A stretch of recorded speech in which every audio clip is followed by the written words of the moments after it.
Welcome to John Gamble Stadium as we get ready for the Mountaineers and the Burns Bulldogs tonight. Thank you for tuning in to our pregame show.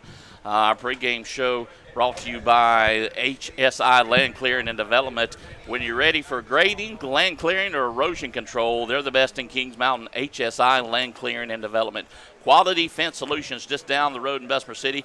They can help you with all your fencing needs, and Innovative Pools of Kings Mountain. I tell you what, Matt Bailey can make your backyard, your dream backyard come true. So contact Innovative Pools for all that. I'm Drew Fulton, along with Craig Short, Lamont Littlejohn, and Jeff Johnson. Fellas, Friday Night Football, how you feel? Feel well. How about you, Craig? I'm feeling great. Had a good week. Ready to play a big game. Been thinking about this game for a while now. Let's go. Yes, sir. Well, guys, let's just take a quick sponsor break. We'll come back. We'll talk about the Mountaineers and Burns, and we'll discuss other stuff here on the Mountaineer pregame show. Stay with us. We'll be right back after this. The Mountaineer Football Pregame Show is sponsored by HSI Land Clearing and Development, Quality Fence Solutions, Innovative Pools,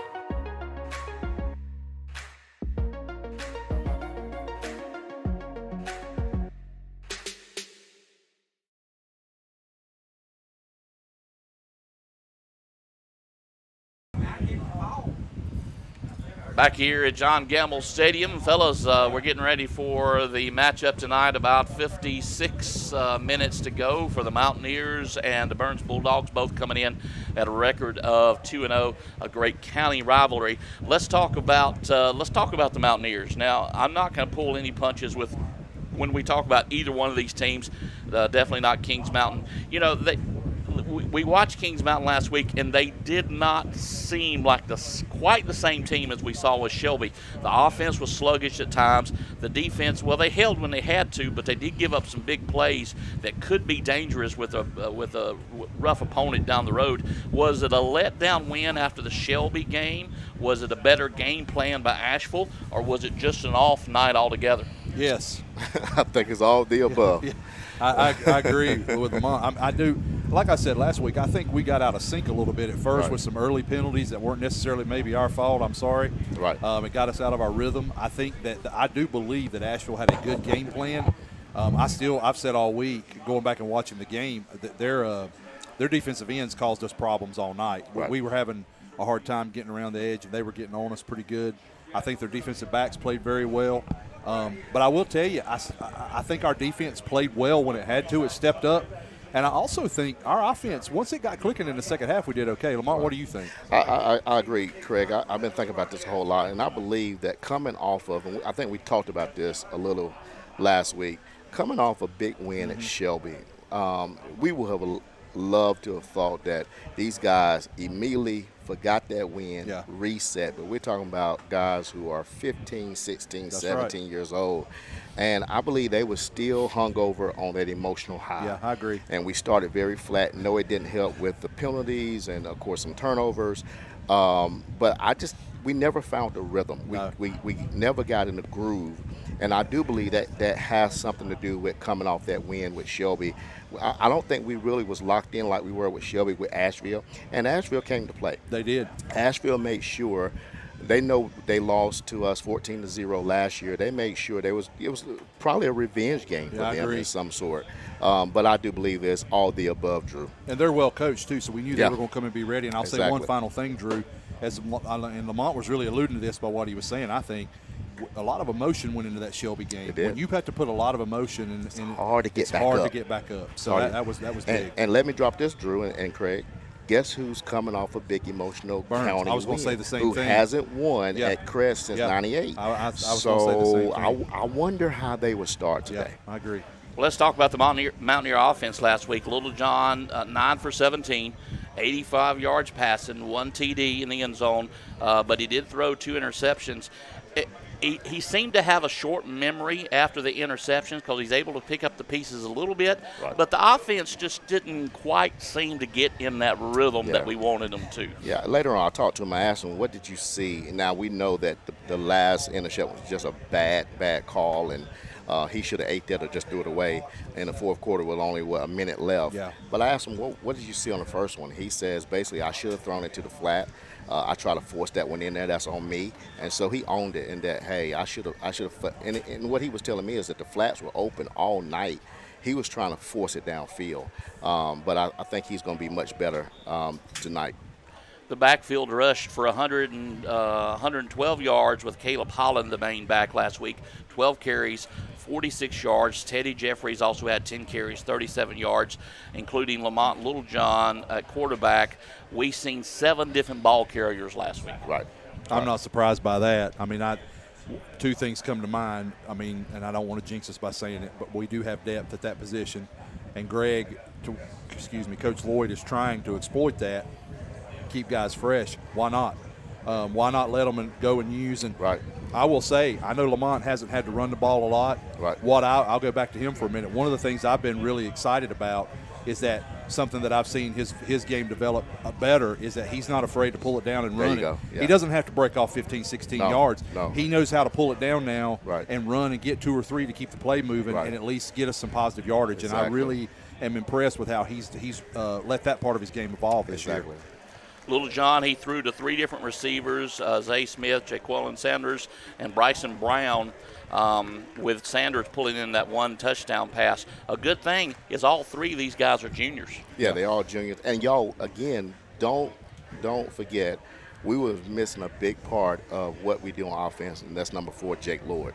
We had Cam Adams, and I think another freshman, Fat, was filling in. But, I believe that Jake, with the type of run plays we do with the quick pass outs, that's normally him, where he has someone else subbing in.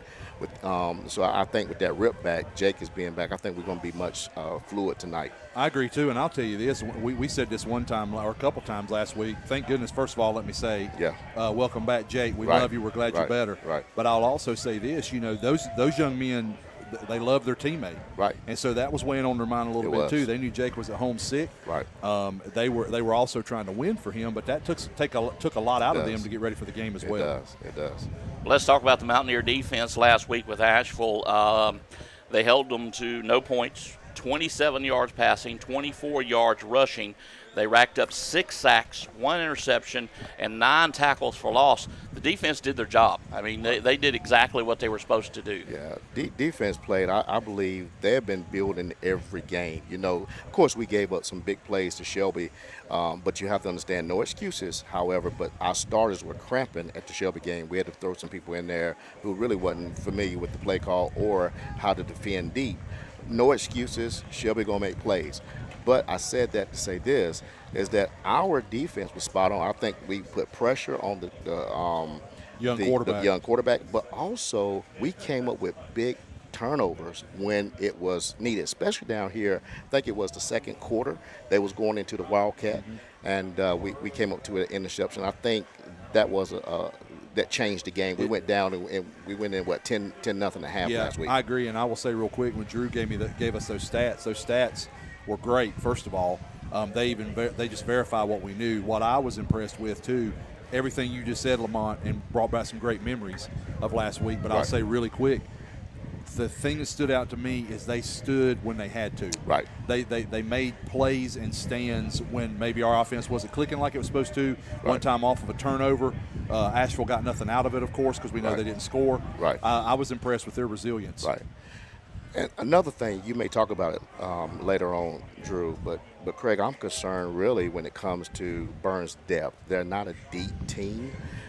They play a lot of their skill players where we have maybe our skill players can take a playoff or maybe a series off. Burns don't have that luxury. Right. And it's hot and it's humid tonight. I know last week we got the report that, both them and Crest were cramping in the third quarter. Of course, we have our issues with cramping as well. But I'm going to be very, very watchful of how Burns maintained for 4 quarters, especially if our ground and pound start, that's where everything starts with us. I agree. If our running game is on, I'm going to wonder, and if Coach Lloyd wants to go fast or he wants to slow the tempo down, I wonder how that's going to pan out for Burns. Yeah. Well, guys, let's take a break right quick. We've got more to come on the Mountaineer pregame show. Stay with us. We'll be right back after this. The Mountaineer Football Pregame Show is sponsored by HSI Land Clearing and Development, Quality Fence Solutions, Innovative Pools,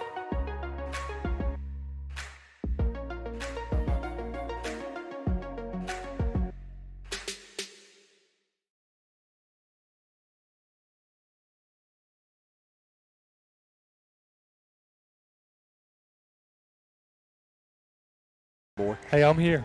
We're back here at John Gamble Stadium, and the crew is blessed with Jeff Johnson. Jeff, is he in his? He is. He's in his yellow. His neon vest. Attire, so we can spot him on the sidelines. And it happens to be neon night for the student section. Yes, it is. So Jeff may infiltrate the student section to do some interviews before long. He'd fit right in. Guys, let's talk a little bit about Burns. The Bulldogs just punched a rebuilding Crest team in the mouth last week, defeating them 35-12. I mean, big county rivalry. I think you talked about it earlier. That takes a lot of emotion out of you. Right, it does. It does. It does, and it takes a lot to build up for it, and then they just got some momentum and ran with it. Great win for them. It's not only good to beat a county rival, but they beat them on their own field. Yeah. And so that was a huge shot in the arm for Burns. Look, we're going to say it several times tonight. We're going to go ahead and say it right now. I'm going on record right now. This is a really good team. They are. A really good team. They've got a lot of good athletes. They are well coached.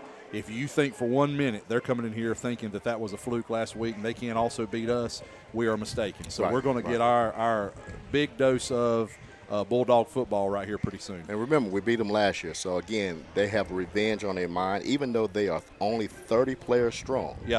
Again, depth, for me, I'm going to be watching that when it gets to the fourth quarter. But, again, you have people like Ryan Thompson. I know you're going to talk about it, Drew Norris, Kahari Haynes. I saw Jeter. I'm not sure if he's dressed out tonight. I saw him with his not dressed. I know they had some COVID issues up there. But, you have the L.J. Allen, who's gotten, multiple Power 5 Power 5 offers from the likes of Colorado, places like that. And so these guys are legit. They are skilled, and it's going to be a good game. Lamont, I'll say real quick, and I know we're getting ahead of Drew, what he's going to talk about. Right. From being from that part of the world, I grew up in that part of the world or close to it, being a county boy. Right. And I'm seeing some Little Johns and some Surratts. Yep. And the Jeters, the Maddoxes and the Jeters. These are names that have been synonymous with very strong and athletic players, not only at Burns but also at Crest. Exactly. So we know that they've got some very skilled athletes over there just ready to play. Exactly. Well, let's talk about the quarterback. Ben Mooney passed for 151 yards last week. He was 10 of 16, 1 TD, 2 interceptions. He spread the ball around to 4 different receivers: Thompson, Norris, Allen, and Surratt. The backfield saw Jeremiah Norris getting the lion's share of the carries. He had 14, 85 yards. They racked up a total of 181 yards on the ground and four touchdowns. The Bulldogs ran more against Crest. They ran 33 times, only passed 16. The game following with Forest View, they passed the ball more. They passed for 25 times, but only ran for 13. I say that to say this. What's their game plan? Are they going to put the ball in the air? Are they going to pound it? They're going to do a little of both. Now, number 3, Norris, is quick. He runs the ball hard. What I saw on the huddle and the video, Craig, Mooney is going to put the ball in the air. We have to put pressure on Mooney because he has some deep threats in L.J. Allen and other Ryan Thompson. but we have to put pressure on him. If we put pressure on Mooney, I believe he doesn't like pressure, so he would make mistakes. He also threw 2 interceptions against Crest last week, and so but it was on when he was pressured. Yeah. So we can't let him stand back there. But he's a great quarterback. He has some great receivers. We have got to be in Mooney's face all night long. I agree. I think to answer your question too, Drew, he's a good quarterback. I remember him from last year. He's a scrambler. He's a weapon. He's another one that can get loose and make things happen. Right.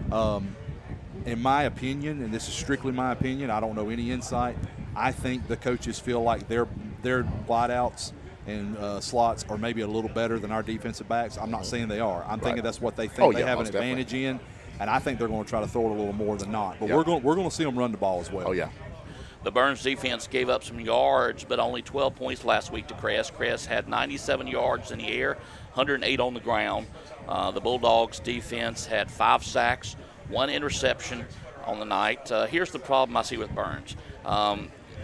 They beat a struggling Forest View team 42-0. Then they beat a rebuilding Crest team 35-12. On the face of it, it looks like a good matchup. Yeah. This being a county rivalry, do we throw all that out the window?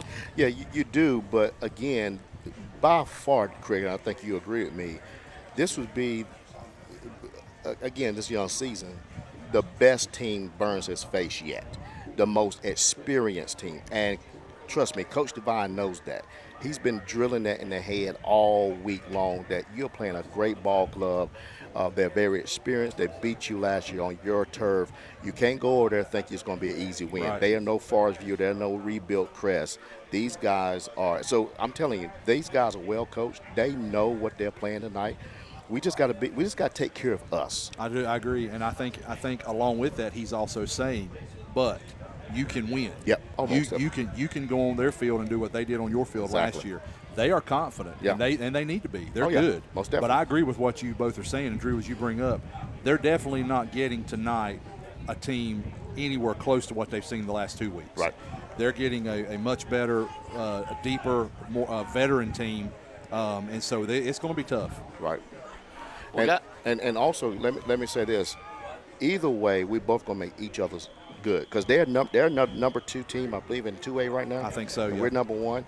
Of course, those rankings don't mean it's early season, but still, you playing a caliber team. Well, guys, let's take a quick break. We'll watch something from our sponsors. We'll be back with more pregame. Also, we called in with Coach at the Coaches Show this past week. We'll check in with his comments on this game, and we'll be back with more Mountaineer pregame right after this. The Mountaineer Football Pregame Show is sponsored by HSI Land Clearing and Development, Quality Fence Solutions, Innovative Tools,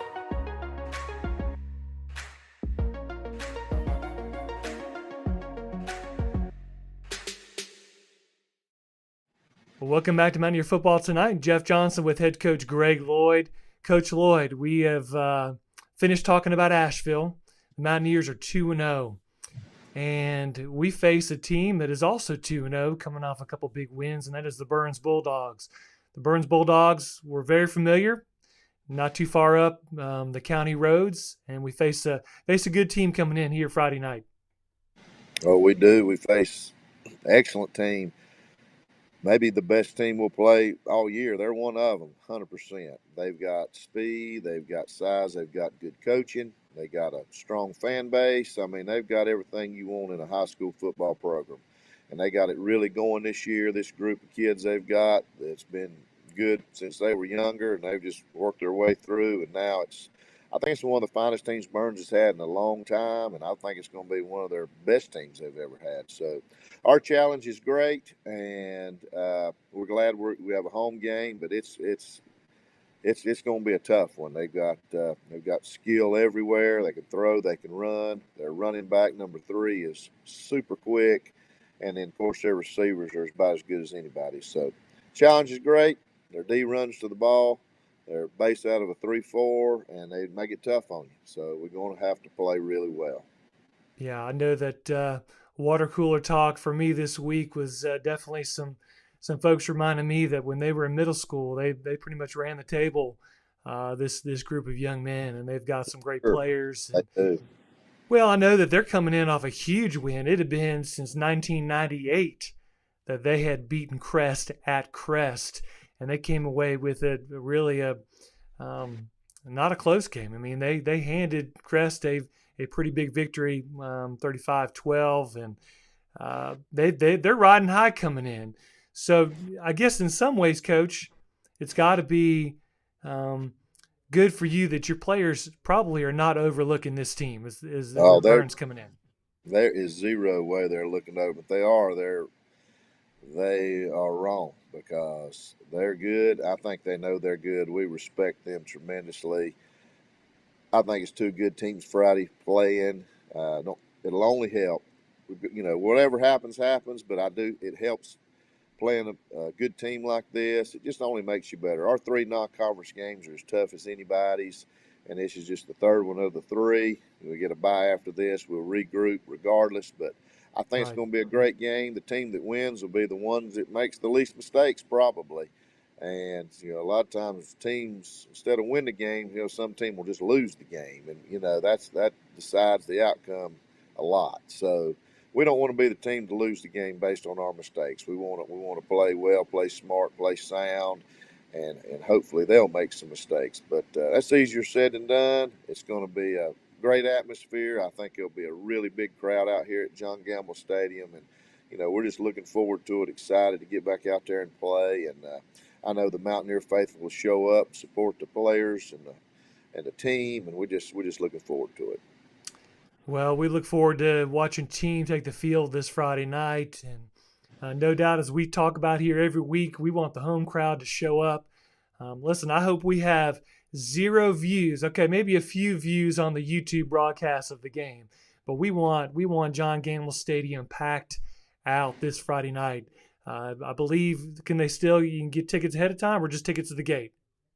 I think they can do the online with the ticket spigot. I can't exactly say right now, but I believe they can get them online. Well, you're certainly folks going to want to get your ticket, and we want to fill our stands and the hillside. We want a huge crowd, and we know, as you mentioned, that Burns is going to have quite the following here to support them. So we want Mountaineer fans, you to be out and cheer for your Mountaineers, nice and loud. Be here this Friday night. Come early and bring the family. Absolutely. Well, Coach Lloyd, as always, grateful for you to be on the show with us and take the time. I know that your schedule's busy, and of course we're filming today during the school day on your break. So thank you. I know you got to get back no problem to your responsibilities that's going on. So we look forward to seeing you on the sideline this Friday night. Again, congratulations.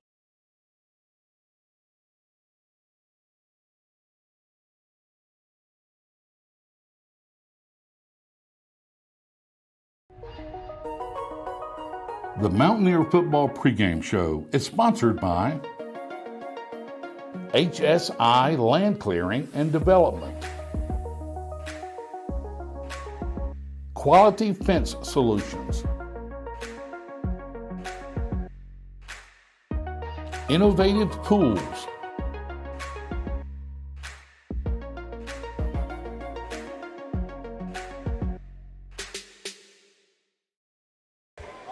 Back here live, John Gamble Stadium, Drew Fulton, Lamont Littlejohn, Craig Short, Jeff Johnson. Glad you could join our Mountaineer pregame broadcast. We've already talked about the Mountaineers last week, and we've talked about Burns last week. You just heard all the comments from Coach. Let's go and do exactly what we did last week. Lamont, I'll let you. You did offense last week. You're defensive coordinator. What's your game plan for these Burns Bulldogs tonight? To stop us? Drew? No, you're the defensive coordinator for the Mountaineers. Okay, got you. What do you got to do? Put pressure on Mooney. We got to fill the gaps. We cannot let number 3 Norris. Again, he's quick. He runs hard. We cannot let him break off any big runs, give them momentum. But when Mooney goes back to pass, every time we got to put pads on him and not hit him late or anything, but he got to know we're there to really keep him unsettled. We don't want him to get comfortable tonight because he does have a big arm. He has great receivers. And so my thing is pressure, pressure, pressure, pressure. And also, I'm playing someone over top, on their receiving. I'm sure Coach Wilson would do that. They'd play somebody over top to make sure they don't hit the big bomb. But he's going to throw a lot of verticals. That's what they like to do, go downfield. I'm not sure about how his short game passing is, but they like to hit the big play. All right, Craig, you're the offensive coordinator. What are you going to do tonight? I think I'm going to do what I said earlier. I think we're not going to get away from what we do. We're going to run the ball, and we're going to try to run inside and out. That sets up the pass, and I think we're going to try to stretch the field on. It's going to be interesting to see because I still believe that up front we've got an advantage, and I think we're going to be able to grind on them a little more. Yeah. And I think that's going to help in the end because of the depth. And I believe our front OL, our front 4, front 5 is better than their DL. Yeah. And again, if our run game is on, I just believe it's going to open up so much for our offense. Yeah, I agree. Well, guys, we're about 32 minutes away from kickoff, and man, I'm ready to get started. I am too. Yep. Where is my Let's talk about a little bit of history of this ball game. The Mountaineers are 30-24 against the Bulldogs. This series started way back in 1968. That's when the Bulldogs came into existence. Last season, the Mountaineers defeated Burns and Lawndale 19-14. The last time the Mountaineers lost to Burns was right here at John Gamble Stadium, 2016, 28-17. Anybody remember that one? I remember that one. Yep. Was that 6 years ago? Yeah, it was 16. 16, right. 2016. Yeah, so 6 years ago. We finished that year 8-4, lost in the first round to Ledford. I remember That's that one. why I remember that season, because we lost in the first round. Yeah. And I think that was actually the first time I ever remember the school Ledford at all. I remember they had a really good quarterback who showed out that night and gave us all kinds of problems. Yeah. Was he dual threat? Yes. Yeah, okay. All right, guys, let's talk about the games. Let's review what happened last week. Burns over Crest, 35-12. Stuart Kramer, 48-28 over Bessemer City. Hunter Huss defeated High Brighton, 49-42. AC Reynolds over Shelby, 45-21. West Lincoln, 48. Cherville, 0. Another 0 for East Lincoln and Forest View, 53-0. East Lincoln wins there. Lincolnton over North Lincoln, 20-17. RS Central over West Caldwell, 43-37. Hickory Grove Christian beats Highland Tech, 55-22. Alexander Central over North Gaston, 17-8. And guys, we predicted that would be a running clock at halftime, Yeah, and we it was did. not. We did. No. We did. TC Robinson over Ashbrook, 12-0. South Point, 48. East Gaston, 6. East Henderson 34, Hendersonville 20. Tuscola over East Rutherford 56-14, and Hickory 54 over South Caldwell 27. That's just a few highlighted games around in this area. Let's talk about the games tonight. Ashbrook, they come in 1-1 at North Meck, which is 2-0. They're playing at North Meck. Who do you take? West Meck. Who do you take? I'm going to tell you something. I saw West Meck in some highlights this past week from Zay Films, who did a thing on us when we played Shelby. Right. I thought they were down a little bit, and I know Ashbrook's better. Right. West Meck looked pretty good against Berry Academy last They week. did. That's a tough one for me to call. I'm going to say I'm going to go with the Green Wave. I'm going with West Met. I'm going to go with West Meck. Hunter Huss 1-1 travels to Central Cabarrus 0-2. Yeah. The Huskies trying to get 2 wins on the season. Yeah, I don't know anything much about Central Cabarrus. I think they're down as well. Coin toss. I here. agree with you. I'm gonna be honest with you, Lamont. I think Central Cabarrus is a little bit like High Brighton. And, Right. Right. I was surprised. I didn't realize High Brighton was down so bad. They are down. Yeah.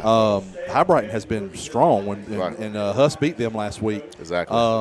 Coin flip, but we're gonna choose it. I'm gonna go with the Huskies. Okay, I'm with you on that.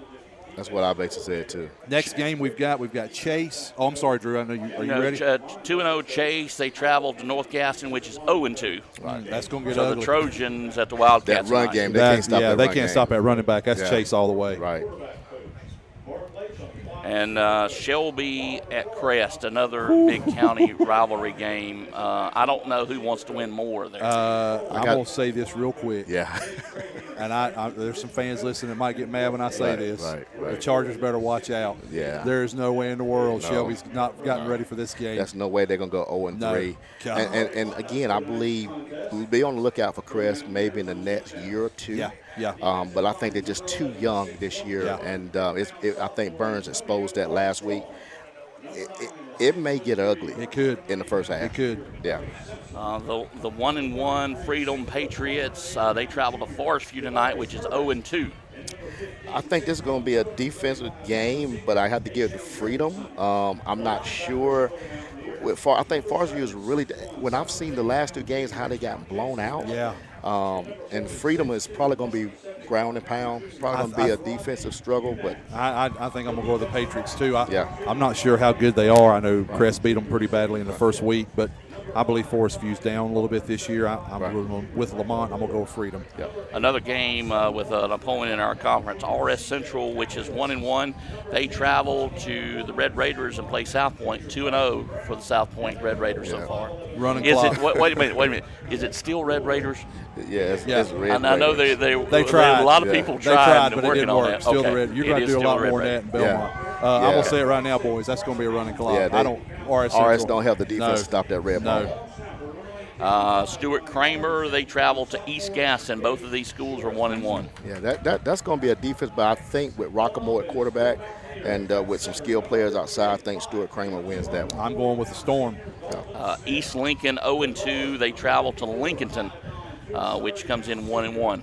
Well, again, this is a rival. And Lincoln did play South Point tight. It was only 28-14. They did, and they came back and won late against North Lincoln last week. Right. But I'm going to tell you, I don't think North Lincoln is as good as East Lincoln. I'm saying North Lincoln. Gotcha. Lincoln came back and beat them. I don't think. Sure did. I don't think the Wolves can beat the Mustangs. I'm going with the Mustangs of East Lincoln. I agree with that. I mean, I think their quarterback is probably like a Mooney over here. Yeah. And he got hurt last year. Yeah. The fact that he's back, I go with the Mustangs as well. This may be another rivalry game. Newton Conover 1-1. They travel to Hickory, which is 1-1. They're not too far from one another, so I would assume that's some sort of rivalry there. Craig, I think I'm gonna go with Hickory. They're home team, and I think that I give an edge to them. I'm not sure if that'll be a blowout, maybe a 2-score, but I go with Hickory. I think Hickory is probably more athletic this year, so I'm with you. I'm gonna go with the Tornadoes. Right. North Lincoln comes in at 0-2. They travel to Northwest Cabarrus, which is 1-1. Northwest Cabarrus. Yep, all day. Highland Tech, they come in at 0-2. They travel to Carver. Now, I had to look this up. This is not the same Carver. No, it's not. No, this is in Winston-Salem. Right. So I would assume this is a private or Christian school. So is this the Winston-Salem Carver? This is Winston-Salem This Carver? is Winston-Salem. Okay, No, this is not a private school. No, it's the same one. This is the one who used to be stacked. We lost back to them in the day. playoffs one year. We were at East Gaston. So and then Carver beat us back in '98 in the state championship. Yes, that's them. Yeah. So this even though they're 0-2, Highland, bless their hearts. But on some news outlets, they have said Carver has really the program or something has just imploded. Really? Yeah. So it's not the same Carver, but I still don't think Highland Tech will have enough. They're not going to lose to Highland. No. Another local team, Bessemer City, 0-2. They travel to Pine Lake Prep, which is 1-0. I can't bet against Short. I got to go with Short. Now, a lot of people calling Bessemer City to beat Pine Lake Prep. I don't know much about them. I don't know anything about them either. But a lot of writers in Charlotte and other local writers are calling for Bessemer City to beat this team, and I got to go with Short. All right, he's going with them, so we'll go. He's convinced me. I'll go with Bessemer City to the Yellow Jackets. All right, last one is Fred T. Ford, 0-2 at a 2-0 West Lincoln, the Rebels. Running clock. Mark my Think so? words. West Lincoln Yeah, will most beat definitely. them handily. Do they still fire the cannon? Oh, Will yes. there be a lot of smoke in the There's air? going to be a lot of smoke in the air. Okay. West Lincoln's going to score a lot. They're good. They're they a good are. team this year, and I just don't think Ford's got a lot at all. Is West Lincoln 2A? Yes. Okay. All right, guys, let's take another sponsor break. We'll be back as we get ready for the kickoff about a little over 20 minutes from now. We'll be back with more Mountaineer pregame right after this. The Mountaineer Football Pregame Show is sponsored by HSI Land Clearing and Development, Quality Fence Solutions, Innovative Pools,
The Mountaineer Football Pregame Show is sponsored by HSI Land Clearing and Development, Quality Fence Solutions, Innovative Pools,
Welcome back to John Gamble Stadium. Drew Fulton with you. We're getting ready for the kickoff. And thank you so very much for tuning in to the Mountaineer Pregame Show, brought to you this week by HSI Land Clearing and Development. They are the #1 people for grading, clearing, or erosion control. They're the best in Kings Mountain. Give them a shot. Also down the road, Quality Fence Solutions. They can help you with all your fencing needs, whether it's chain link or split rail. Just give them a call. They'll help you out. And Matt Bailey at Innovative Pools in Kings Mountain. Matt, I need to call you. I really need a good pool in my backyard. You'd be the first person I'd call to do it. Thank you so very much for those sponsors. Join us. We'll be right back with more Mountaineer and getting ready for the kickoff right after this. The Mountaineer Football Pregame Show is sponsored by HSI Land Clearing and Development, Quality Fence Solutions, Innovative Pools,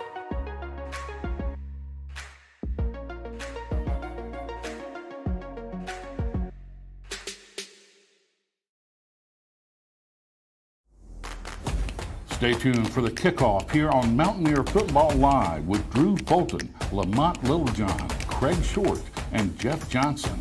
Brought to you by KMHS Sports and the Kings Mountain Touchdown Club.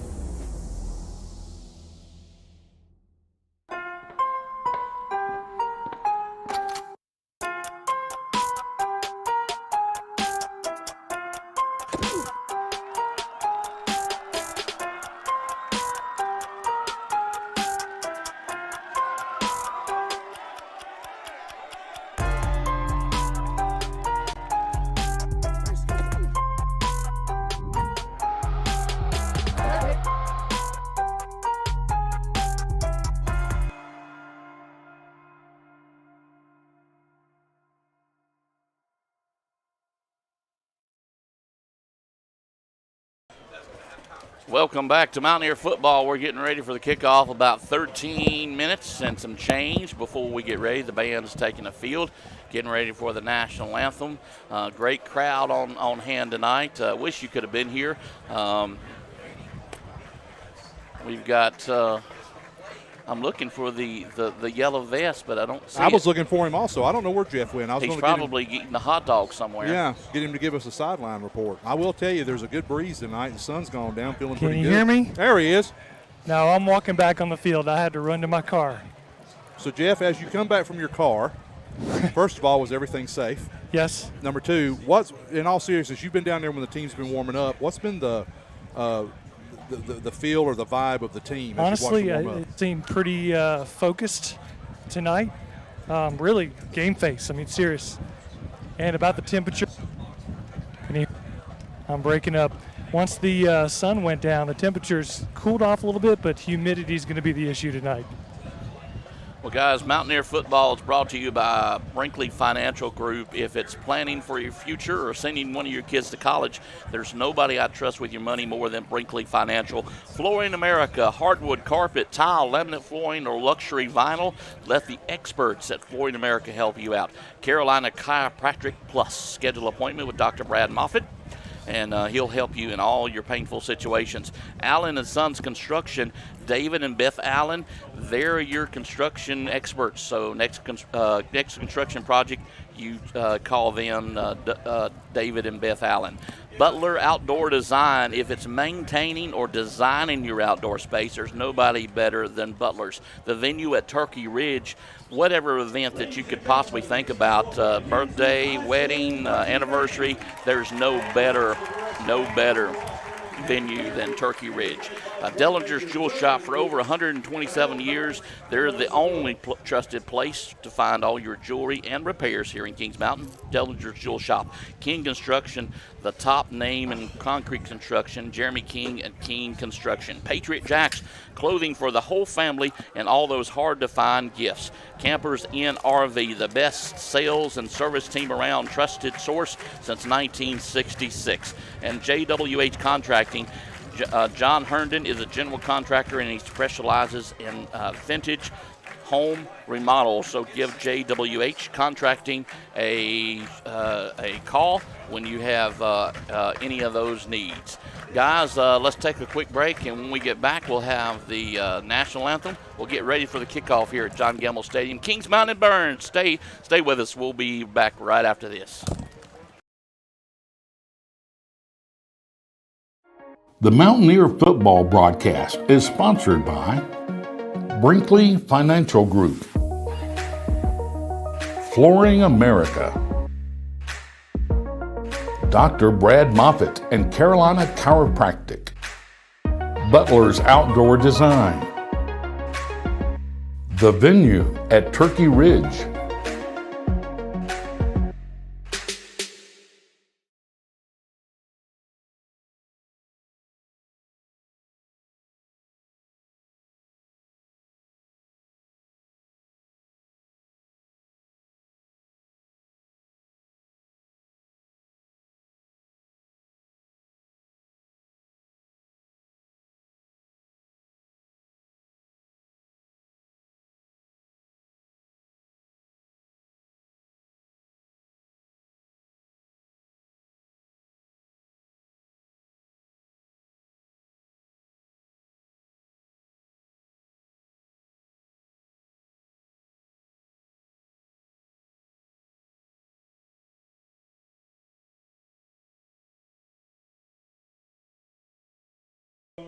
and Bud Medlin, who passed on this last year.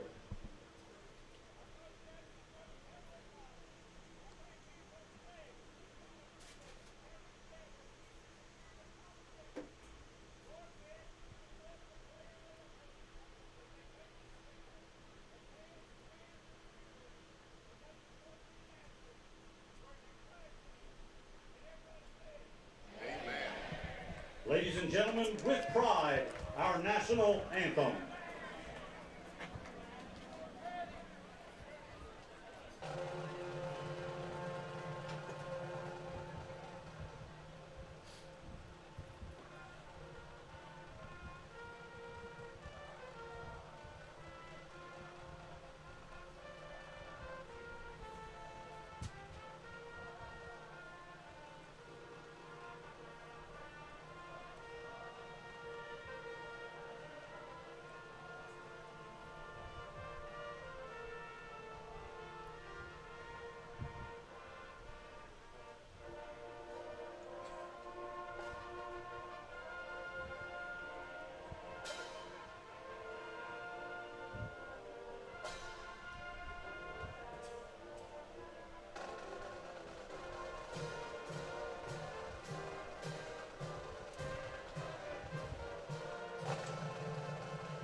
The Mountaineer football broadcast is sponsored by Dellinger's Jewel Shop, King Construction, Patriot Jacks Outfitters, Campers Inn RV of Kings Mountain, JWH Contracting, Allen & Sons Construction.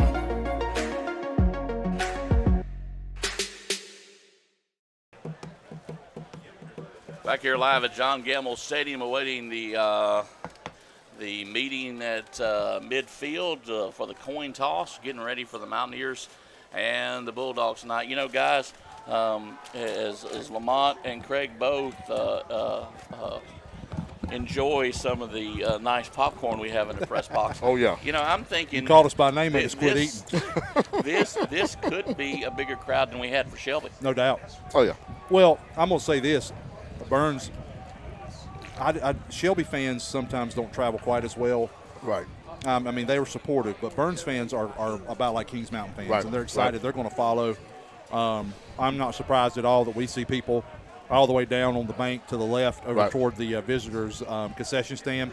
And there's still people coming in, like Drew said a moment ago. We can see the cars over behind the tennis court, people walking up the sidewalk over there near my neighborhood. So it's going to be a big night. And, guys, I should mention that the popcorn is donated by Ingles, so thank you for the people at Ingles who gave us the popcorn. Most Ingles. definitely. Hey, Delicious. can I interrupt you guys? Yes, No, sir. Are you holding out on me? I didn't get any popcorn. you need to come up here. There's like 7 bags laying across the Okay, front. okay. Here, I'll get you. Throw I'll just throw it toss out you the one window. down. Yeah. Okay, thank you. I would toss you one, Jeff, but apparently I'm not fast enough to run through the line, so probably I couldn't throw it that far anyway. No comment from Jeff. No comment. He's already turned his mic off. He's going to the house. Do we want to compete at the end of the game? We may have to. Okay. We may okay. have to. Sounds good. Guys, if you commented in the student section is ramped up tonight. They're excited. We started last week at halftime, kind of a student section game, which turned out real well, and it's going to go tonight. Jason Mills and Dave Reed put it together, and man, they did a great job at halftime last week. I will say this. I think I heard the student section singing the national anthem, which was really I did awesome. it, yeah. You certainly did, and that was really a special moment. I think it's good for them to do that.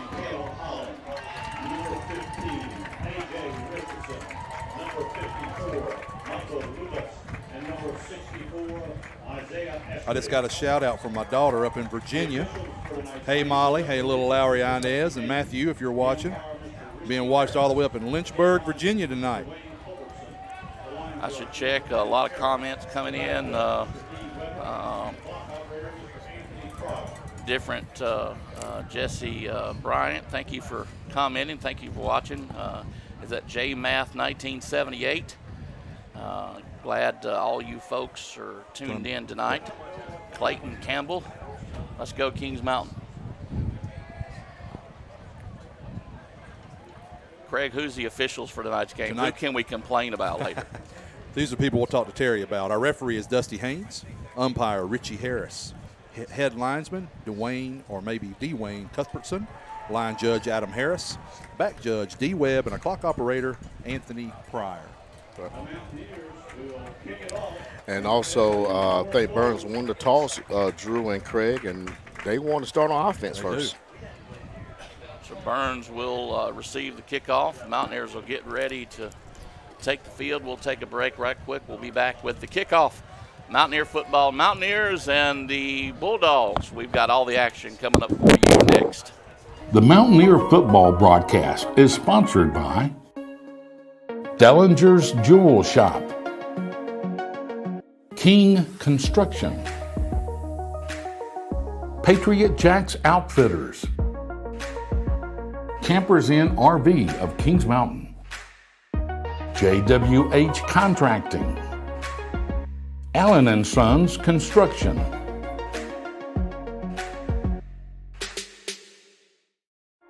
The Mountaineer football broadcast is sponsored by Brinkley Financial Group, Flooring America, Dr. Brad Moffitt and Carolina Chiropractic, Butler's Outdoor Design, The Venue at Turkey Ridge,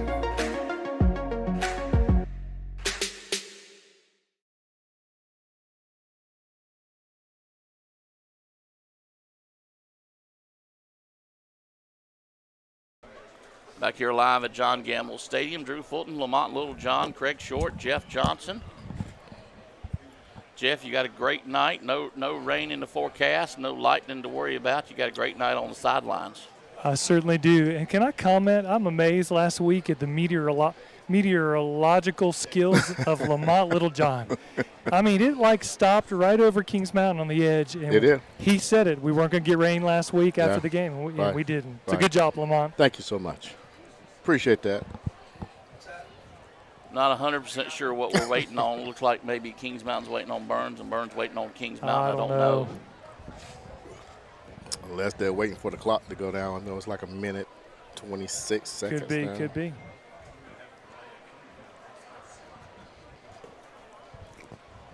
Well, the referees don't seem like they're being a rush either. They huddled at the middle of the field.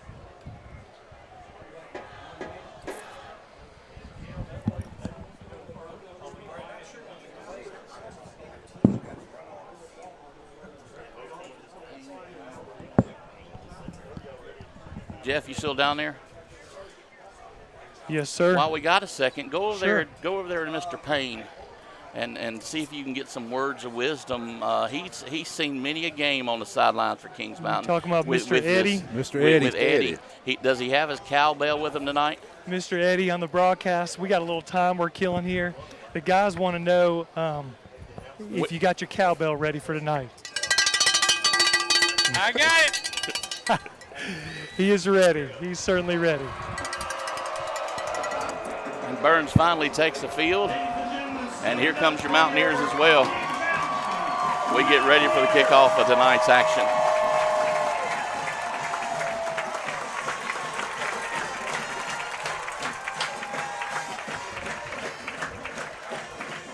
So Burns wins the toss. They elect to receive the opening kickoff. I'm going to be interested on how our defense starts. You know, last 2 games we have started first on offense. This will be the first game this season that the defense will start out on the first series. I'm going to be interested what pressure that Coach Wilson and crew have dialed up and how they're going to play this electric Burns offense.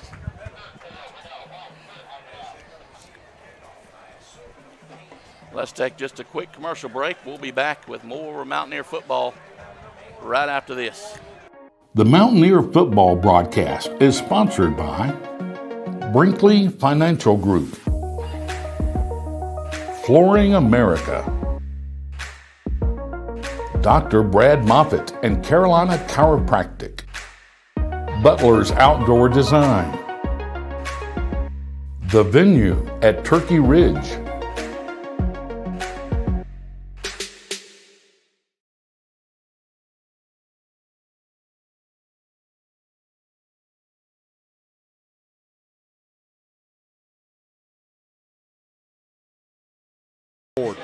Back here live at John Gamble Stadium awaiting the kickoff. Jaden Ellis kicking the ball off for the Mountaineers. Jeff, you just fill me in if anything happens from the 30-yard line down. Don't you blame me. Your technology, I can't see past your technology. All right, Napoleon Dynamite.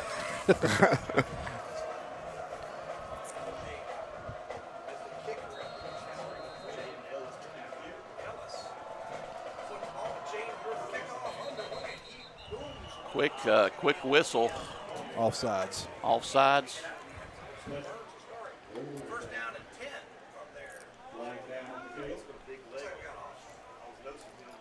Seems like we picked right back up where we left off last week. I think it was number 16, Wilson.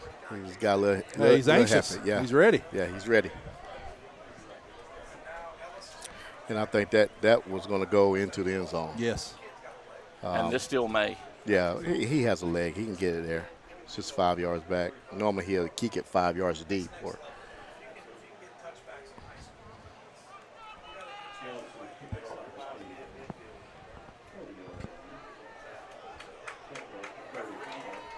Yeah, they lined up on the wrong. Okay, here we go. And take 2.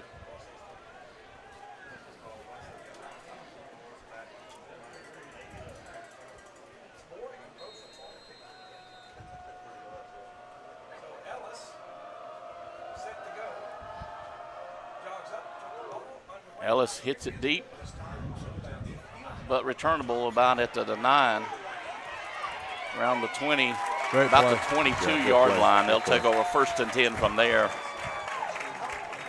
On the return, number 2, Ryan Thompson, brought down by Jason Melton.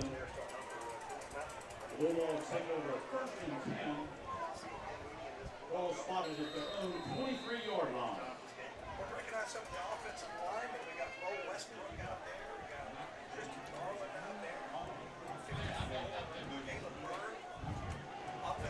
Want a horse set start.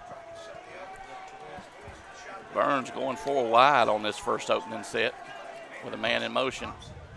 Hands the ball off. Mountaineers are looking for it, though. He's going to run out of Great bounds play. and lose yards. Great play. I believe we knew what that was coming, Yeah, boys. exactly. And carry a loss on the play. Run out of bounds by a Burns going to have to adjust. They hadn't seen a defense with this speed yet. But that's a good way to start for us. I agree. Number 12, L.J. Allen on the outside here is a good-looking kid. Yeah, he is. That's the kid who's really been collecting D1 offers, Power 5 offers. He's a good-looking receiver. So 4 wide receivers looking for an open receiver. He finds one. Yeah, got to bring him down. Mountaineers bring him down. That was a good ball right there. He It threw was. About a into- 7-yard gain. Sorry, Drew, I mean to talk over you. He threw into double coverage, basically. did. We had it played well. We That's a did. great ball, great catch. And we was back there on him, too, so Yes. that's good. Got to keep pressure on him. Now, this one, I'm interested. We got to get off the field on 3rd down.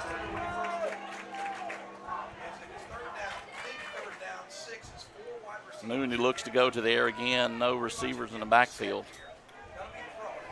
Mountaineers giving pressure. He finds somebody. Depends on where the tackle is, and he gets to the sticks. That's Yeah. first and 10.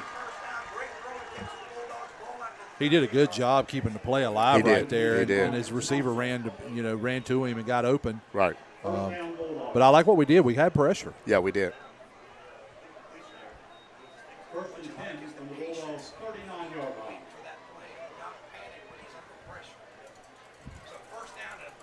The radio broadcast is copying us back there, John. Yeah, they don't have the sticks right. No. I'm not sure.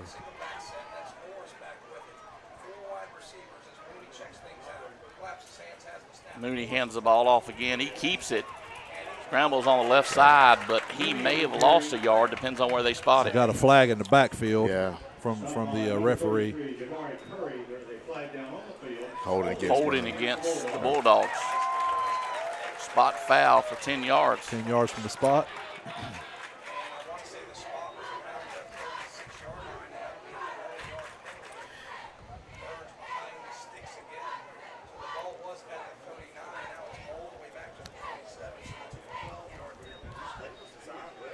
I think something to keep an eye on. We've got to keep him in the pocket. That outside's got to contain him, not let him get to the flats. Right. We can't give up He's no already, big plays. he's already showed his mobility. Yeah.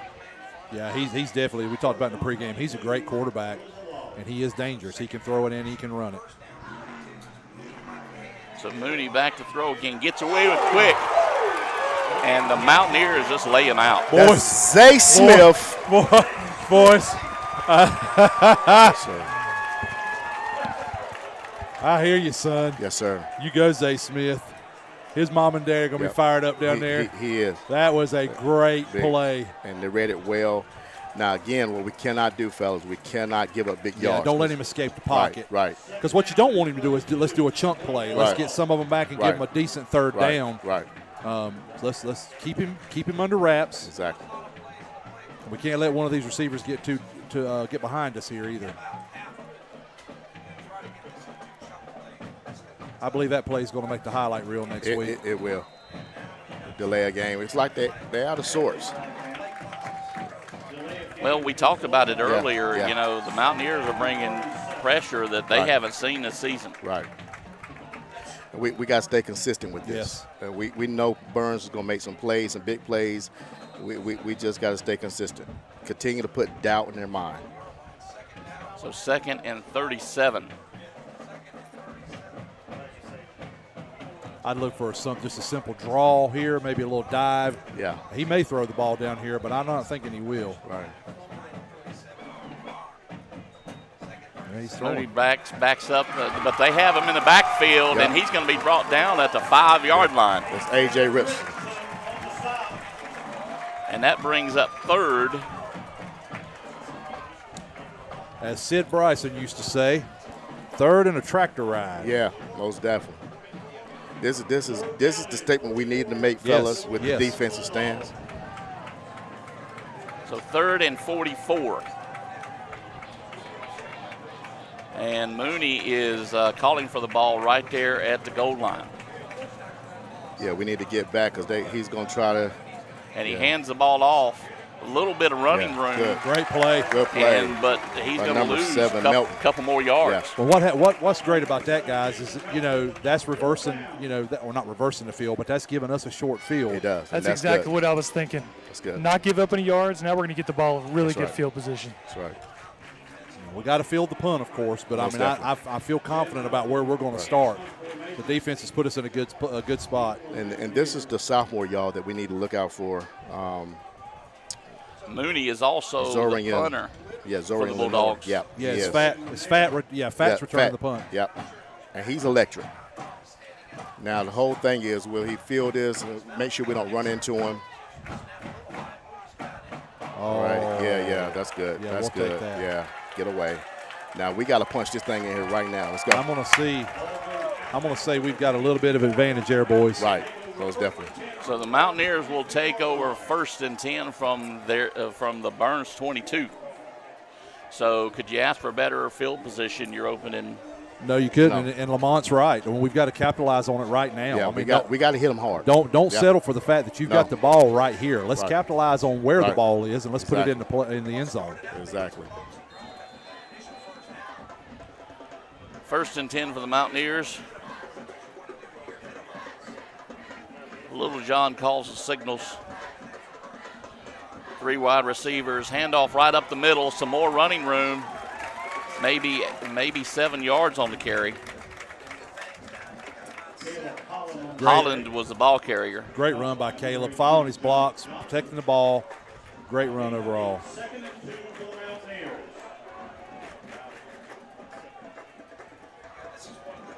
But again, if we go ahead and capitalize here, score here, we can say that the defense has set the tone early. We just got to keep it going.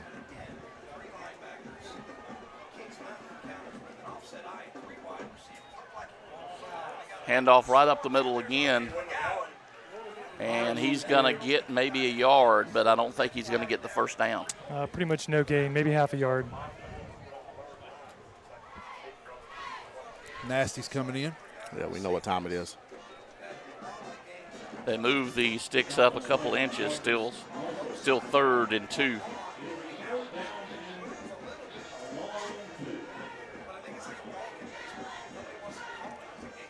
So the jumbo package in for the Mountaineers. Just a power right up the middle. And a second effort. Yeah, he got it. A second effort for Richardson Yeah, may have gotten it. Yeah. I saw also right there, men. We almost had a bobbled snap. Yeah. It looked like it came in hot on Lamont when Right. he got out from under there. Right. He recovered. It's a great play by his part. And that is a 1st down. Mountaineers able to get another 1st down before the end zone here. Ball rests on the 12-yard line. Same formation. Same jumbo set. Handed off to Curtis Simpson, looks like. No, that Kendrick. was Zero. Was that Kendrick? Yeah, number 0. Nowhere to go. So two of their down linemen for Burns are, let's say, they're just big boys. They are, They're filling the gaps most well. definitely. They have practiced against that nasty package. I mean, They're ready for it. they're ready. But the thing that can help us there, I mean, the more we lean on them and grind on it right there, exactly. It's going to could open wear up. them down. And I think that's what Coach Lloyd's thinking, too, by keeping the formation there. So, pass. Touchdown. That's a great call, great touchdown. Thomas Fair out of the backfield. The sophomore. Lamont did a great fake Excellent right job. there. Good play action, rolling sir. to his right.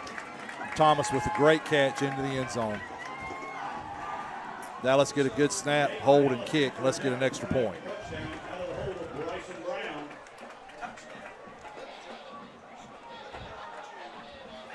Jaden Ellis will do the kick, and Bryson Brown holding the ball. Mountaineers able to strike first here in the first quarter. Ball is up. That's good. And it looks good to me. And we're going to get a penalty. And there is a flag on the play. We'll put that on the kickoff. That's going to be on them. Okay, on them. Okay, good. They hit Lubis late. Yep, yeah, I saw that. Lubis was trying to protect Gabriel, it looked like, from like he's supposed to. No, Jackson, not Lubis, I'm sorry. Blew him back.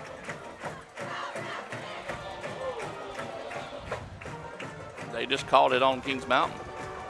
He changed. Oh, did he? Okay. Okay. Yeah, I saw Jackson going down, so I think it was a late hit on him. Yeah. Let's take a break. We'll be back here with more Mountaineer football right after this.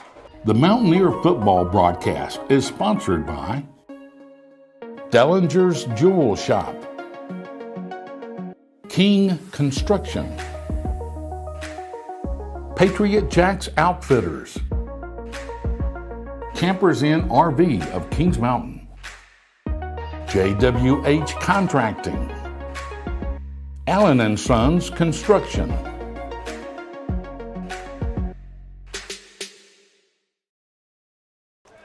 Mountaineer football. Mountaineers lead 7-0 over the Burns Bulldogs. Kings Mountain able to capitalize on the Mountaineer defense. So that personal foul was against Burns, and they'll mark off 15-yard penalty. So Ellis is trying to probably put it in the uprights right here. Well, this would be a great time right here. I know he wants to kick it out of the end zone, but I almost wish he could get this thing almost a pooch kick. Oh, yeah. Down inside the 5, make them almost fair catch it, and let's pin them deep.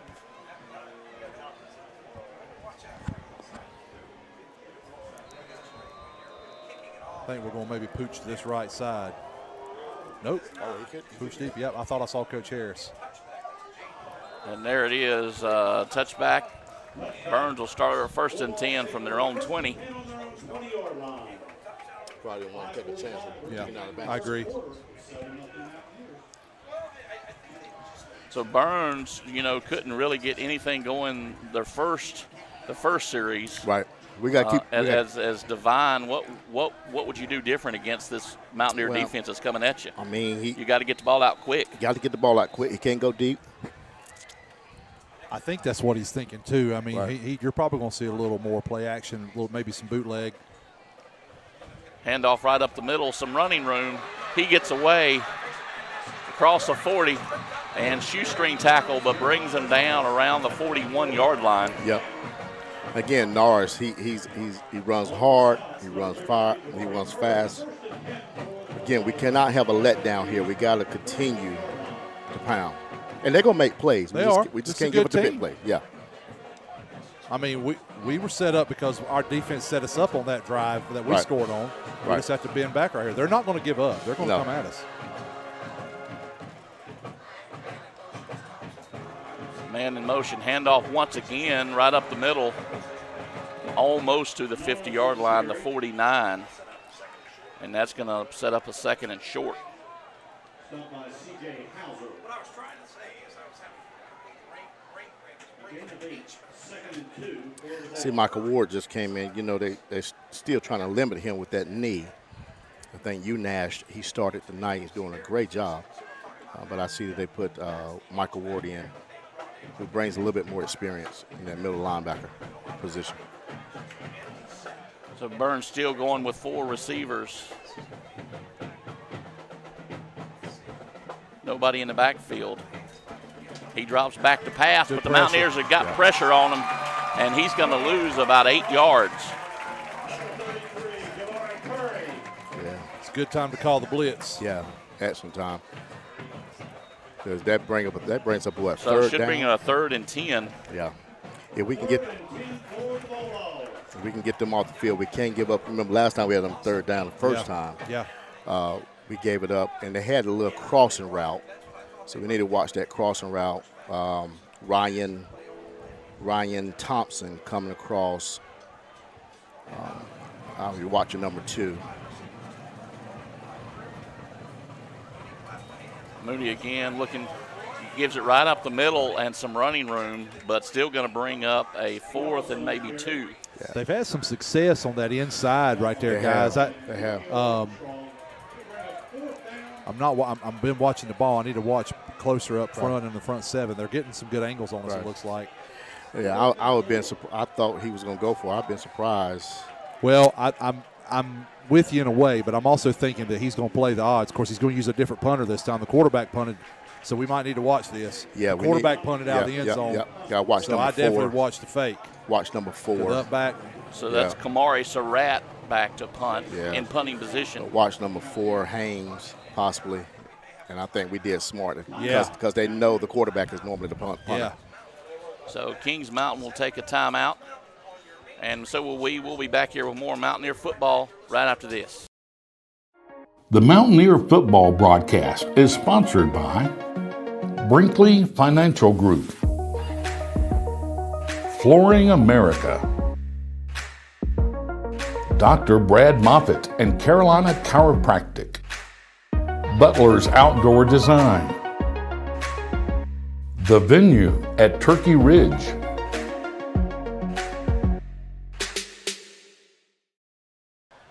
Back here, Mountaineers lead it 7-0, and just a quick check of our Farm Bureau 133 West Caldwell Banker just-in-time scoreboard. Craig, any updates around the area? Absolutely. Carver Yellow Jackets 8-0 over Highland Tech. Still no score for a lot of the games. I'll give you the ones that have scored so far. Red Raiders of Hunter Huss, good gracious, of South Point 7-0 over the RS Central Hilltoppers.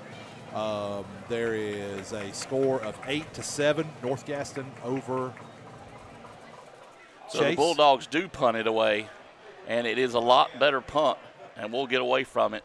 And they'll pin Mountaineers deep around the 5-yard line. The Mountaineers will take over 1st and 10 from their own 5. North Gaston 8, Chase 7, and Shelby 7-0 over Crest. Already. Yep. Still no score in several of the other games. We'll update later on. Okay. Yes, I'd like to thank Farm Bureau 133 West, Caldwell Banker, and Just-in-Time Plumbing for that update. There's a flag on the field as well.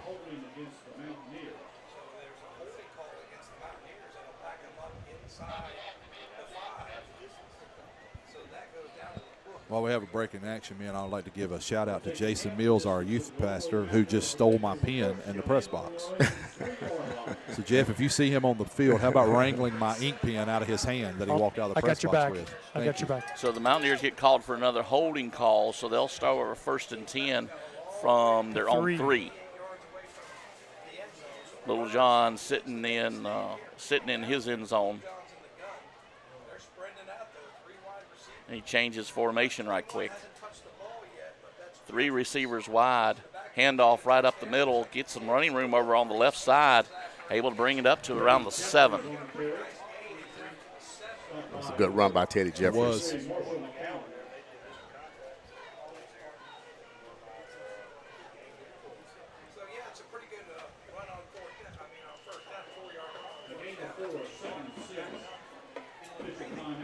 Looks like official timeout.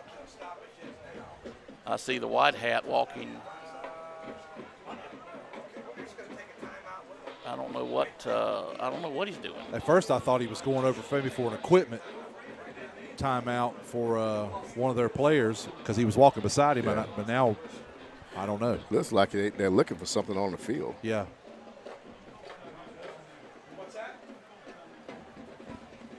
He has lost his whistle. Official timeout.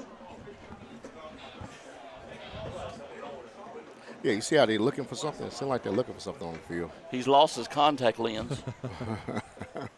Lord, we need that. We need to make the right calls. Now, Drew, he's Is he the one that called the holding call? wow. Hey, this is not I nationally believe televised. it was a whistle. Backup whistle has been found. Oh, okay, so it was a I think whistle. we're good. Okay, got it. I can honestly say I've never heard that before ever. Wow. So the Mountaineer offense get a little time to talk about it. I'm sure Burns will say that's home cooking. It may be. Did one of our players steal his whistle as he went by? Just to get an extra timeout? So Mountaineers 2 and second down and 6.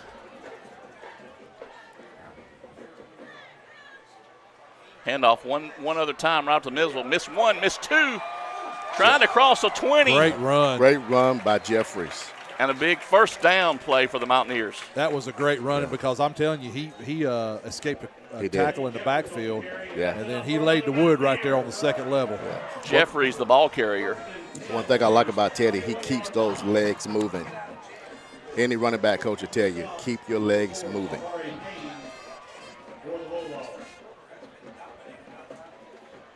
Mountaineers trying to climb out of some bad field position on that punt.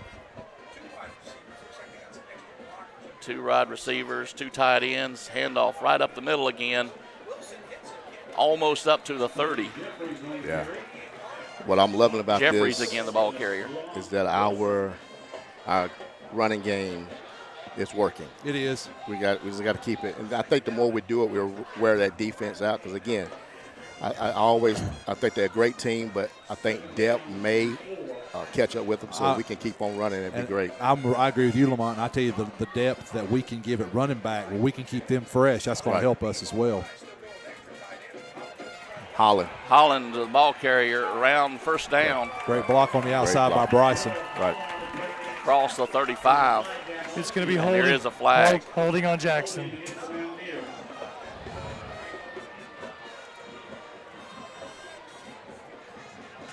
And we'll clean that up, but it's plays like that we cannot have. We got to be smarter. Yeah, after a big run. Yeah, because again, that puts us now, second and long? Yeah, because as we said earlier, spot foul. Right. Yeah, I can't say that was a bad call, but it seemed like he had him wrapped up, and when he went to the ground, Alex did what they're taught. They jumped on him. Yep. But we'll see. We'll see in the replay. But you can't argue with the aggressiveness. I love Alex Jackson. He's one of our key linemen, and he's aggressive. So we'll clean it up. Second and 15.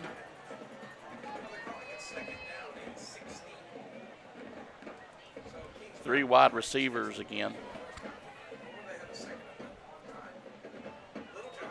Handoff once again right up the middle. Lloyd sees something right up the middle and is trying to exploit it. Right. So now a third and long.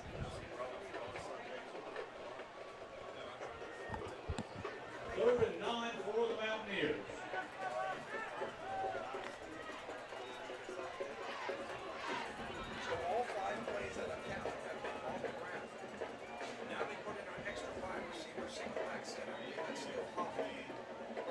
So Little John rolls out looking for a receiver, finds one over the Good middle. ball. Connected. Good Couldn't ball. cross the 40, but that's a first down. That's a great ball. Great ball. In the right spot. Bryson Brown, on the receiver there. Great job. Yeah, and that was a big hit by Ryan Thompson. I'm glad that Bryson was able to jump right up. So that was a big hit. That was a big hit. But I think because he was able to run a little bit. Yeah. I mean, he put it right where it's supposed to be. He led him. Yep. And then Bryson got a little, like you said, he got a little run with it. And then, he got a good hit on him. But, hey, that's good. Yeah. Show back up and play again. We're going to be all right. Offensive line resets, takes the handoff, pump once. That's Jake Lloyd around on the outside. He crosses the 45 up to the 46-yard line. Is that another flag? It's on the far sideline, right near the 36. Yep. It's a legal motion. Legal shift. Legal shift. I thought both players. I thought we were set. Yeah. Well, it could also be we didn't have no people on the line of scrimmage. That's Right. the same signal for that. So. Right. Gotcha. I'm sure Terry's going to let us know. Right. That should bring it into the quarter. So 2nd and 15. They'll hold the ball and go into a timeout here between quarters, and so will we. We'll be back here. Mountaineers lead it early 7-0 going into the second quarter. We've got more Mountaineer football to play right after this. The Mountaineer football broadcast is sponsored by Dellinger's Jewel Shop, King Construction, Patriot Jacks Outfitters, Campers Inn RV of Kings Mountain, JWH Contracting, Allen & Sons Construction.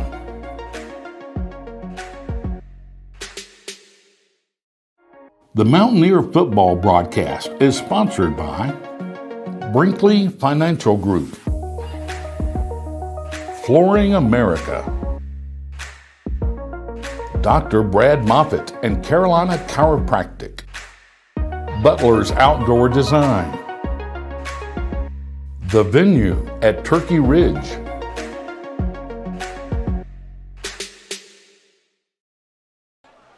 Getting ready for the second quarter here at John Gamble Stadium. Drew Fulton, Lamont Littlejohn, Craig Short, Jeff Johnson on the sidelines. Just a quick look, Craig. Anything highlighted on the Farm Bureau 133 West Caldwell Banker just-in-time plumbing scoreboard? Absolutely. No score, North Lincoln, Northwest Cabarrus. Carver 14-0 over Highland Tech. South Point 14-0 over RS Central. West Lincoln 20-0 over Ford. East Gaston 13-7 over Stuart Kramer. And North Gaston still leading Chase 8-7. Shelby is now up 14-0 over Crest. Little John looks back to throw, finds a receiver right over the middle. That was a great ball. Robert Kendrick made a great adjustment to the pass, and Lamont put it right where he needed right where he needed, yep. In the hole in the coverage. Great ball. I was going to say that. He put it in the perfect place, but great adjustment by Kendrick. So the Mountaineers climb out of their side of the field, even with several penalties. Able to move the ball.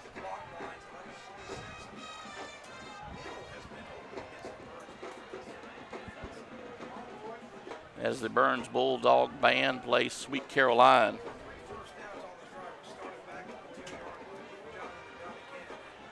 Handoff once again, left side, plenty of running room across a 30. There you go, Kendrick. There you go. Trying to get to the 20. That's Kendrick again.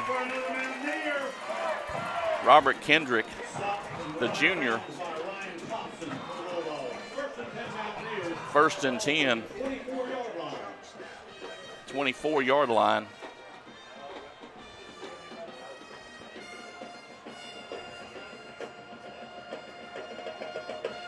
You know, Coach Lloyd did say last week that he should have been a little bit more conservative with Asheville. He should have ran the ball more than he did. Set up the pass, yep.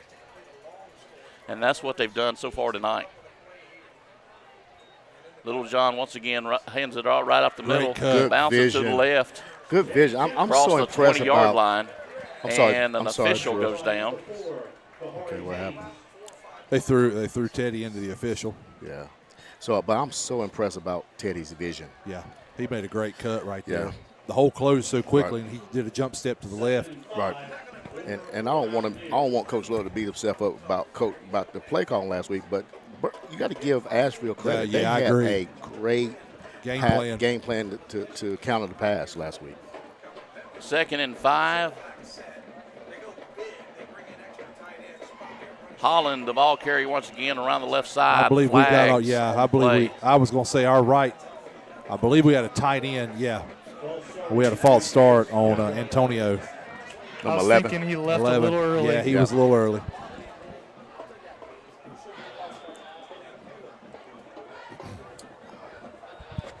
You know, we've had some penalties, but they haven't seemed to bite us yet. You've had some holding, some illegal procedures, illegal shifts. We just got to capitalize. I agree, Lamont. So far, knock on wood, thank the good Lord, we've not had Yeah. anything like a drive killing Exactly. or momentum killing penalty. Let's leave those away. And the officials Burns had to call timeout. looks like Burns going to call a timeout. They didn't get their sub in time. So they'll call a timeout. We will too. We'll be back here with more Mountaineer football right after this. The Mountaineer football broadcast is sponsored by Dellinger's Jewel Shop, King Construction, Patriot Jacks Outfitters, Campers Inn RV of Kings Mountain, JWH Contracting, Allen & Sons Construction.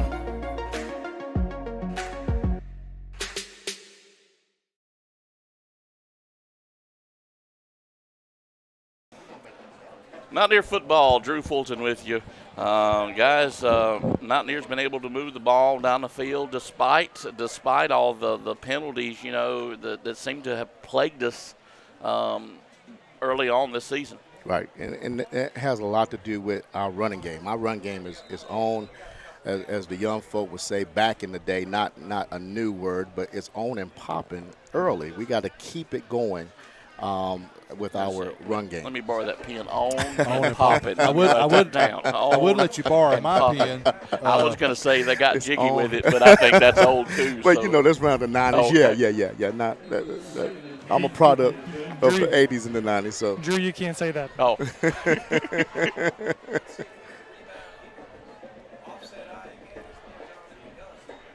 Handoff. Nope. No, fake the Play handoff. action. And it has a receiver, but Yeah. looks like it could be intercepted. no, it's a flag. It's a flag. And there's a flag on the play. Holding on us. Yeah. That ball was in the air a little too It long. was.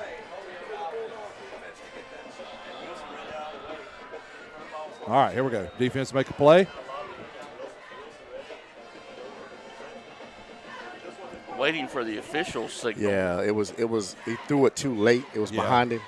I saw that too when we were doing it. The call was definitely holding against us, is what White had. Yeah, Yep, they'll that's decline it. They'll decline it and take the ball.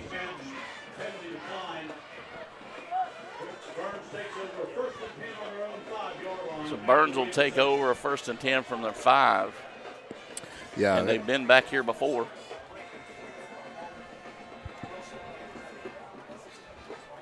He wants that one back because that's there. I mean, he Yeah. was open. yeah. It's And just that- it that'll almost come back is, to us. yeah. It's almost like it didn't get out of his hand well. Right. Floated a little bit on him. Right. It wasn't a crisp on that No. pass. It was the other one.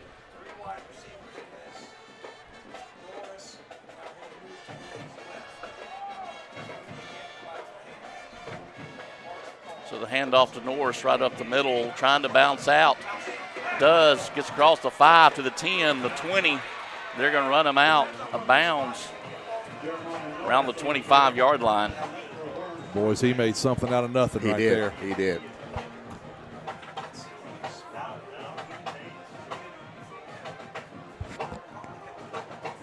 Play designed to go right up the middle, but he bounced it out to the left side.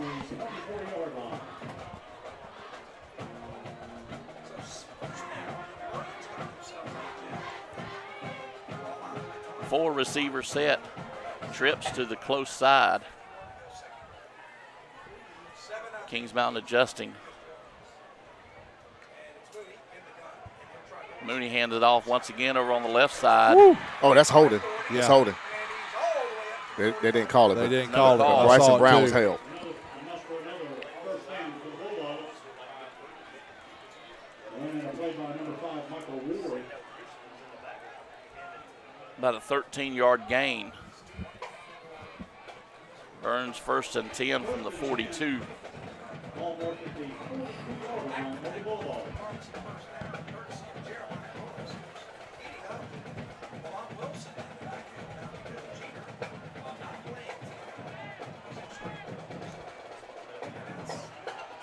Burns trying to draw the Mountaineers offside, but they got reset.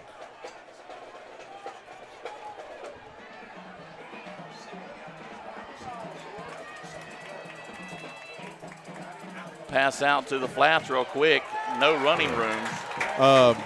Zay made a great play there. He got 19, had a good angle on him. He worked around the block and worked through it and made that play. Great play. Looks like about a loss of a yard.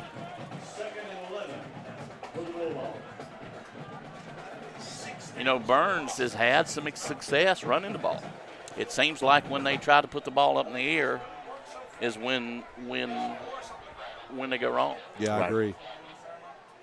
But they're not going to be able to beat us just running the ball, so they're going to have to throw it, obviously. Back to pass again is Mooney with pressure. They got a man across the 50, 40, and they'll bring him down. Right. About the 38-yard line.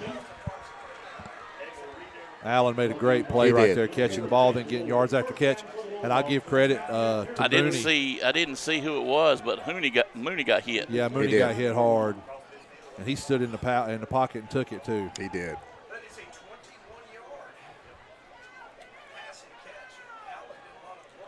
21-yard reception. So Burns finally on the Mountaineer side of the field. 4 receiver set. Mooney, quick pass once again.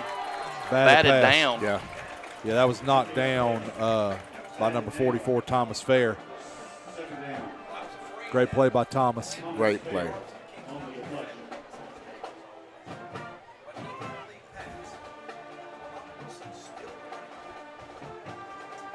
So Burns will stay with the same formation.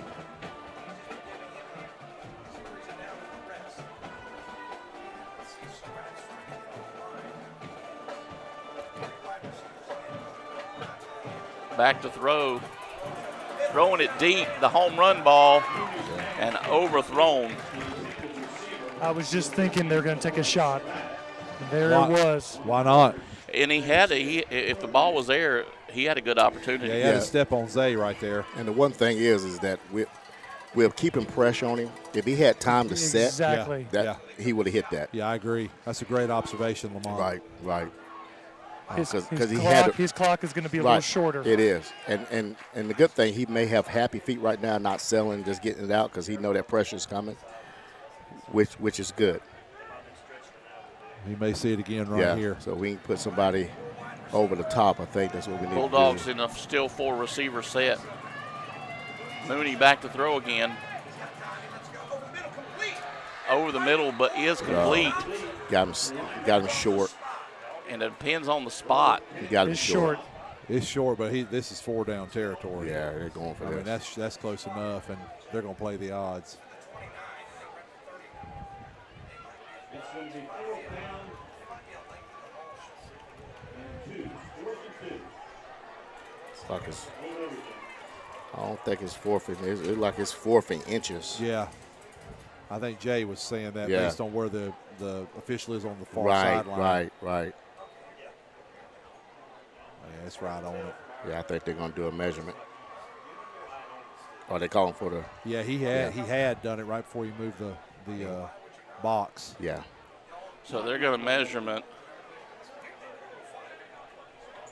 It's going to be close. It is. Seems like the ball is resting the nose right on the yard mark. So they might. So we'll see where they might have it by a nose. Nope, half a football short. Okay. So it will be 4th and 1.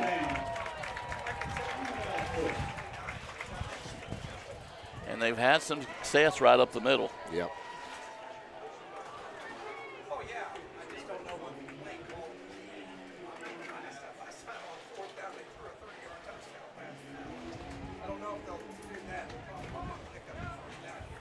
Just a quick update on the Farm Bureau 133 West Caldwell Banker just-in-time plumbing scoreboard, Craig. Shelby's up now 23-0 over Crest. Still no score in the Hunter Huss game. Woo! Yeah.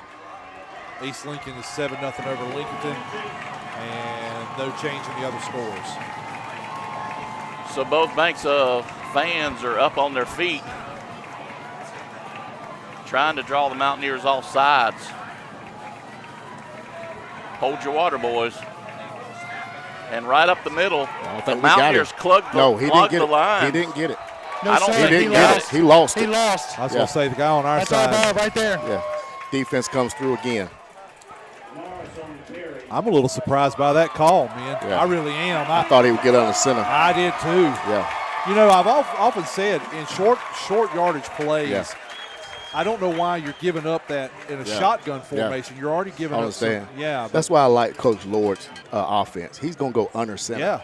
But don't you see that a lot in, that's what I'm saying. in today's Yeah. collegiate offense? Because, Get under center, hand the but ball off, or quarterback because sneak. you're already 5 yards back, Yep. and I don't understand it. It Jeff, just don't make sense to me. Jeff, from where you were down there, it looked like we got a pretty good push on the line. No, of we scrimmage. did. We actually got across the 30 with our penetration. Zay Smith comes in motion. Handoff over on the left side, looking for some running room. That was a great play by Nick Vinson, number 25. Yeah. Nowhere to go.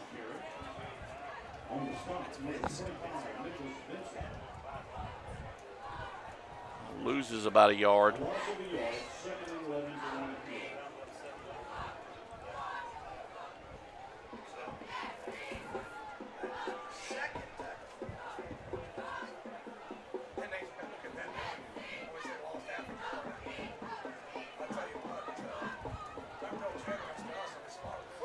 Kings Mountain able to run a lot of clock off these first two quarters with running the ball. Yeah, but I think this drive we need to have something.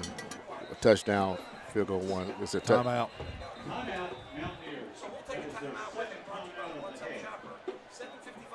So the Mountaineers will take a timeout, and we will too. We'll be back with more action here at John Gamble Stadium right after this. The Mountaineer football broadcast is sponsored by Dellinger's Jewel Shop, King Construction, Patriot Jacks Outfitters, Campers Inn RV of Kings Mountain, JWH Contracting, Allen & Sons Construction.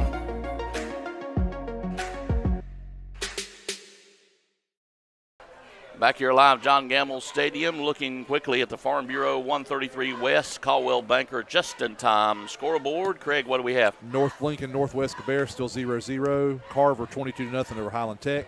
South Point 14-0 over RS Central. West Lincoln now up 27-0 over Ford. East Gaston 14-7 over Stuart Kramer. Wow. East Lincoln 13-0 over Lincolnton. Chase 21-8 over North Gaston. Shelby 23, Crest nothing. Those are the updates. Mountaineers handed off up the middle once again. No running room at all. Okay, so, I think that's going to go against them because they have been doing face mask. It's a face mask, okay. And it was they've been doing a lot of horse collars as well, Jeff. Still no score in the Freedom Forest View game. Cherryville-Blacksburg game. Still no score. It's just a 5-yard incidental face mask. Okay.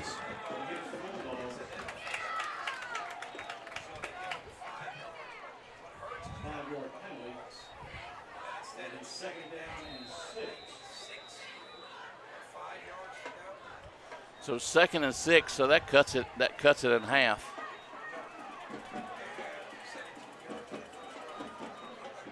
Kings Mountain with a 2-receiver set. Jeffries on the right side, able to pick up maybe one or two. I believe Burns has done a little bit better job of plugging that middle up. I was going to say the same thing, Drew. They made a great play right there closing. They closed that hole pretty quickly. It looked better when Teddy was going toward it, and they closed. Great play by the defense. 3rd and 4. The Mountaineers, Little John gets his play from the sidelines. Kings Mountain with one timeout left this half. Burns with 2.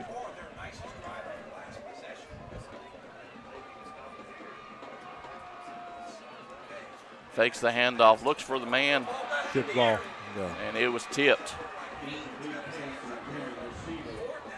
So this will be the first 4th down we've seen this evening. Yeah, that was a good defensive play. Batted it down.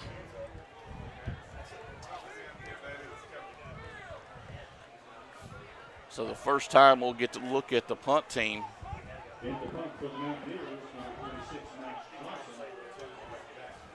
Max Thompson comes in, the sophomore. 5'9", 155 pounds. Exactly what Craig Short was in high school. 4th grade.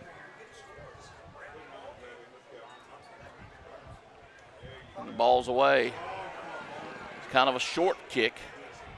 And we'll take a Burns roll, so the Mountaineers will down it there about the 46. So not a great pump there. Yeah, only 18 yards.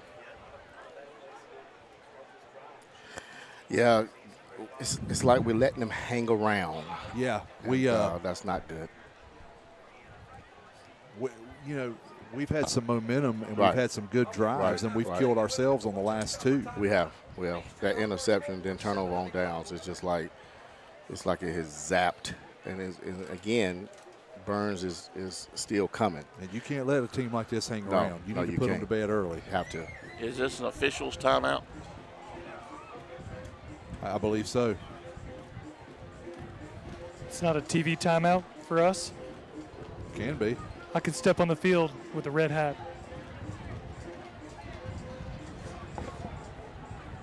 I need you to get one of these skirts like this young man's wearing coming up the steps here.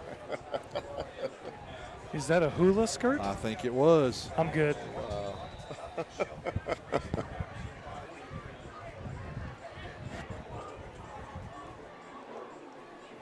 Jeff, your son's on the middle school team. Do they open up their season next week? Is he listening to me? Yes, I believe they do. We had the jamboree this past Wednesday evening at Burns. We'll see how the season goes. Mooney's still in the quarterback. He hands the ball. He fakes the handoff, throws it right over the middle. Couldn't keep his hands on it. Yeah, Rob Kendrick came up and laid a big hit to basically. I'm not sure if he would have caught that. I mean, it was coming off fast. Well, he also knew he had somebody right behind him. Exactly. Yeah, and that may have been in the back of his mind as well. I agree with you. He heard it. He heard some footsteps. You know, as a kid, I always wanted to play tight end until I realized that I'm going to get hit every time right over the middle. So I didn't play tight end anymore. So Mooney back to throw. Screen. And it works. Yeah, great play. Cross up to the 40-yard line.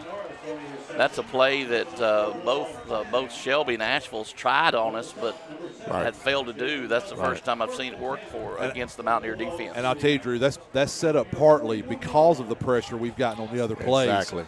And you know, that the coach made a great call there. If Devine called it, whomever, knowing that we've gotten pressure and that sucked us right in, and he threw right over the top of us. Good call. Handoff to Norris, but he's got no room to run. They get him in the backfield. He's going to lose a yard. Stop by Simpson on the stop.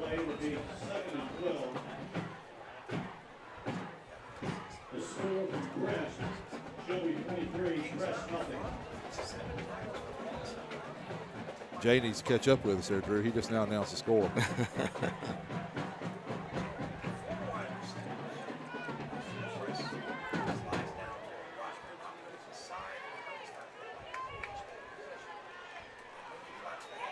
Mooney back to throw again, looking right over the middle, and it's overthrown. Pretty good coverage. Good coverage. And I'm going to tell you, good pressure again from up front. Yeah, it is. And I think that's what's causing Mooney to run. I mean, he has to get it out. Yeah. And he's not getting a chance to set. And I think if he put the ball a little air under the ball, but he has to get that thing out so quick. Yeah. And again, that's a tribute to our up front pressure. You mean think this might be 4-down territory right here? I was going to ask that question. I think so. Yeah. They may think they Depends on how much they get here. I agree. Mooney back to throw again, under pressure, and he's going to go down. Not now. No, sir, they're punting. It's going to be a punt. They're going to make us go the length of the field. Right. But what we could do here, what we would want to do, hopefully, is get the punt, field it, go the length, score and some go into capacity, yeah. use up 5 minutes here, Right. and then go into halftime, start the second half with the ball. That's going to be the ideal situation. Well, guys, we got that field goal at the end of last week. I thought was that was huge points. So let's do the same thing here. I agree. Maybe we're going to speak it into existence. So 4th and 19, and they will send the punt team in. I'm a pastor, but not a prophet. So I'm not going to prophesy that. I understand. Great punt. Good. Why'd that guy not punt the first Let it go. Mountaineers. Oh, go ahead, Fat. Back up to the 20. Keep going. Go, Fat. Stand. Oh, God. What? Across the 40-yard line. Flag on the play. I believe they're going to get us. Block in the back. Yeah, for 33. 2 flags. Yeah, I believe we took They out. saw that. I believe we took out number 33. He's bless his heart. Yeah. Hope he's okay. You don't want nobody to be hurt. I'm serious. He got up a little gingerly. That's Zach Courier. Hope he's okay. But they're going to get us. Yeah. Ruin a good return. Yeah. I tell you, Fat is going to be electric. Yeah. Remember that name, Mountaineer Nation. His real name is Zorion Lanier. But we call him Fat. I like Fat. I like that. I do too. Mountaineers will take over 1st and 10 from their own 7. Guys, make sure you stick around at halftime. Got a great halftime show. Jay Rhodes was able to sit down with Coach Steve Moffitt, the legend. Wow. The legend in wrestling around these parts. Most definitely. Little John hands it right off the middle. Good push. Still on his feet. Keep running. Good run, maybe 8 yards on the carry. I just believe that as this game goes and we keep running the ball, we can wear on them. Well, I meant to look and see exactly how many linemen Burns has going both ways. Right. I know they have a few. Right. I agree. And they're 2 interior defensive linemen I don't think are playing offense. Right. But I agree with you. And maybe they're rotating them too, but I agree with you, Drew. Straight up the middle again, but not as much running room. Might get a good spot. Jeff, can you tell by the spot right there? I think they're going to give it to him. He's right at the 17-yard line. I believe that's going to be a first down.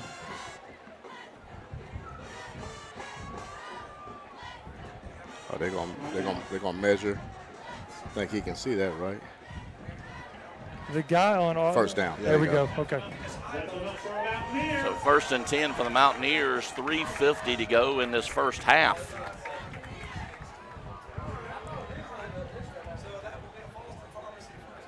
Great crowd here tonight on both sides.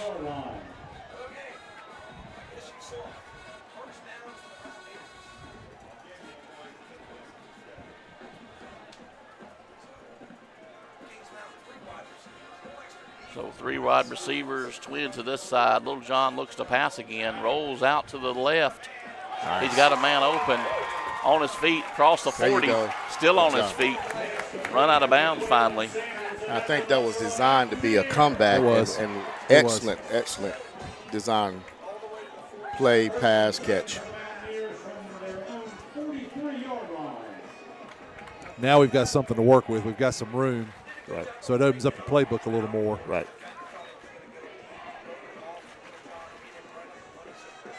So the clock will start rolling again. 3 minutes and some change to go. Plenty of time to put hopefully another 7 points on the board for the Mountaineers. Seeing that Jake was in there, we might see a little scene here, y'all. Hand the ball once again around the left side. It looks like Holland Way to hit across that hole. the 50. Way to hit that hole, Caleb. Look, yeah, he's gone. He's gone. Yep. 18 is gone. Yeah, that was a punch. Yeah, 18 is gone. Yeah, that was a big time punch. That's Johnny Johnson. 18 is gone. Oh, that was not smart. That's not smart, and that's one of their key players. He's gone. They were blocking after the play, Yeah, and then he absolutely threw a punch. Yeah, he did. Gosh. Yeah, he's gone. It's a foul. Personal foul. He's ejected. Yeah. And he is thrown out. Yeah, and that's going to hurt. That's one of their big players, number 18. And here again, it's just like an injury. I don't want any kid to have to leave a game for something like that. And you want their best on our best. Yeah. You don't want that. That just was not smart. Yeah. I still would almost prefer, as they do at upper levels, yeah. First time's a warning. Yeah. 15-yard penalty next time. Because now, exactly. Heat of the moment, he's out of the game. Yeah, but I'm going to tell you, Jeff, I agree with you on a targeting. I still think the targeting ejection is a little harsh. But for a punch, yeah, that was an and almost punch. A fight. Yeah. I agree with an ejection. He's got to go. He got to go. Let's take a timeout real quick. We'll be back here with more Mountaineer football. They're on the move right after this. The Mountaineer football broadcast is sponsored by Dellinger's Jewel Shop, King Construction, Patriot Jacks Outfitters, Campers Inn RV of Kings Mountain, JWH Contracting, Allen & Sons Construction.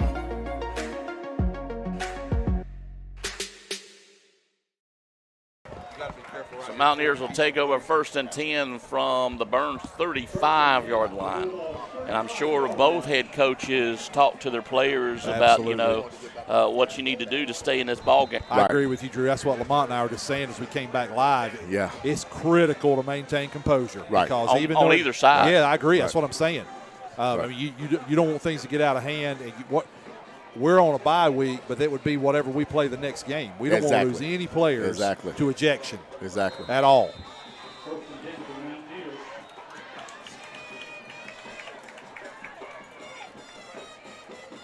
Little John looks to throw. He's going to take the ball. Smart.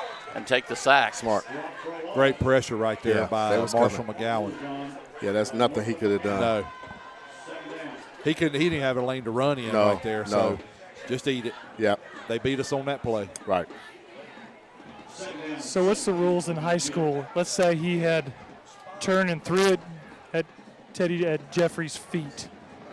Would that be allowed if he was just getting rid of it but threw it towards Jeffrey's? Yeah, as long as he throw it in the vicinity, Yes. I'm just glad he didn't try interception or anything. But, yeah, if he would have thrown it, it would just been an incomplete pass. Because he did the fake to Jeffrey's. Right. He went out in the flats.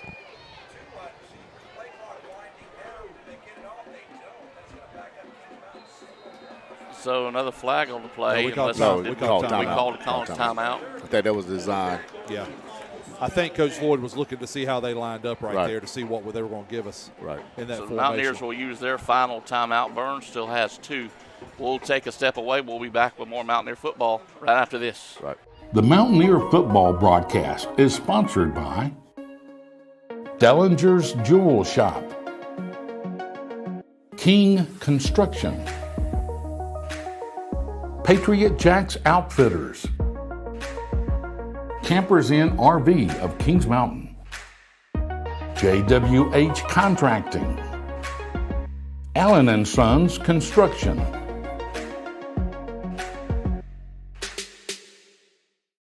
Yeah, we got some updates, Drew, if you're ready. I'm ready. We're back here at John Gamble Stadium, looking quickly at the Farm Bureau 133 West Caldwell Banker just-in-time plumbing scoreboard. Craig, take it. Northwest Cabarrus is now up 7-0 over North Lincoln. Carver 22-0 over Highland Tech.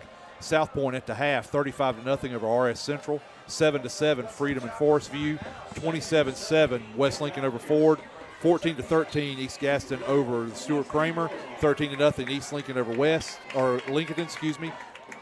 Shelby 23-0 over Crest. Little John takes a shot deep, has a receiver.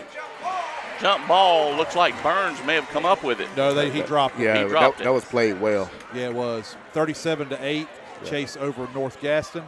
0-0 Ashbrook West Meck. No score in the Bessemer City Pine Lake Prep game, and no score in the Cherryville Blacksburg game.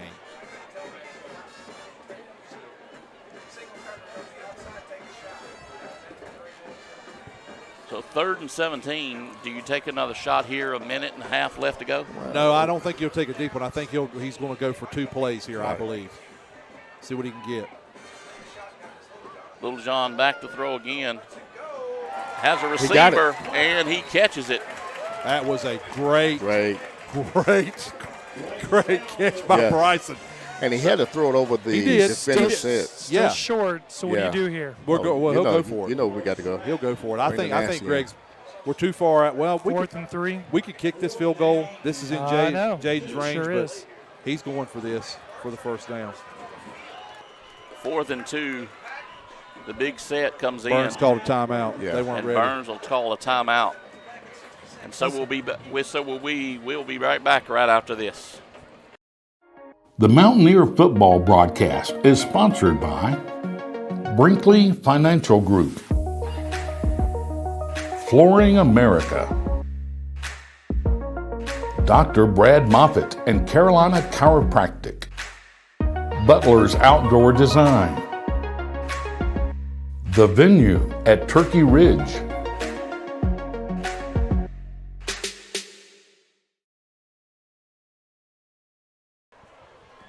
Back here at John Gamble Stadium, Drew Fulton, Lamont Littlejohn, Craig Short, Jeff Johnson.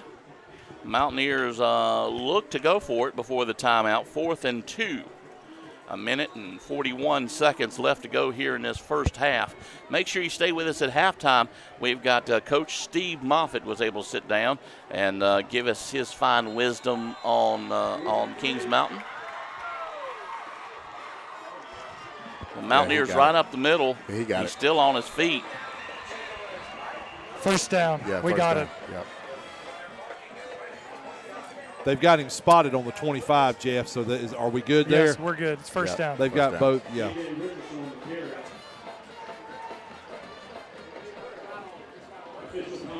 I mean, the marker on the far side is easily on the 25 and a half or 25. It's definitely. We'll see. Ooh. They're gonna measure. I'm not understanding why they pulled it back to this hash when it was over there and it was spotted on the other side. I mean, from the far side, the far marker is on the 25, right in the right? middle of the 25, and the ball is in the middle. Yep. Yeah. The nose is almost across the line. Terry, help me out on that. I know you're watching at home. Why are we pulling the ball back to this hash? Well, we'll take the timeout to measure when it was spotted on the far hash. Terry's our resident official at home who we get updates from. Terry Prince. And they'll give him first down. How close was it, Jeff? I couldn't see the players, but I do say I'm 2 for 2 tonight on those calls.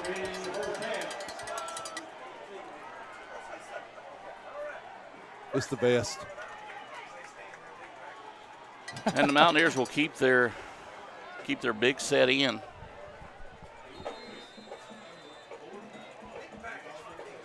Minute and a half still to go. Toss. Inside. Good toss. Get out of bounds. That's Robert Kendrick, the ball carrier. Was he able to get almost up to the 20? Was he able to get out of bounds? No, he did. His momentum was pushed back before he went out of bounds. Gotcha. He was in the field of play when that momentum was stopped. So I think okay. We're okay on the clock. Sorry, Jeff. I didn't talk over you. I think what Coach Lloyd's doing here, either way, he's feeling pretty good about a field goal. He's going to have a field goal attempt, so he's going to take his time. Plus, we get the ball starting the second half. Yes.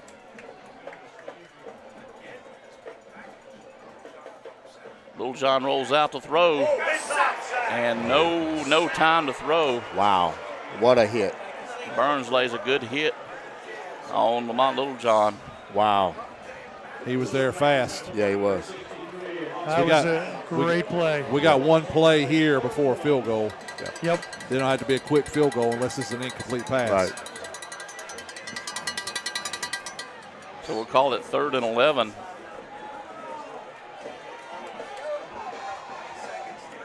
He's all right. We got time. All right. We got time. Just breathe. Good set. And a shot to the end zone to the corner.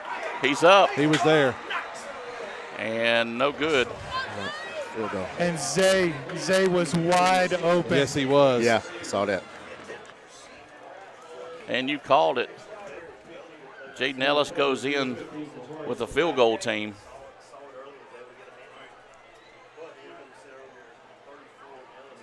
Terry gave me the update. Thank you, Terry. It's brought to the official that spots the ball. That's why it came to this hash. But I'm sorry, Terry. I thought it was spotted on the far hash. So thank you for that. We need to put him in our credits. Yes, Terry we do. does a great job for us. Yes, we do.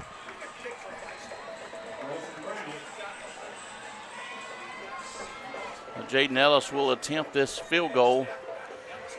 Ball is up. That's a flag. That's a flag. But he ran into the kicker. I think did he block it?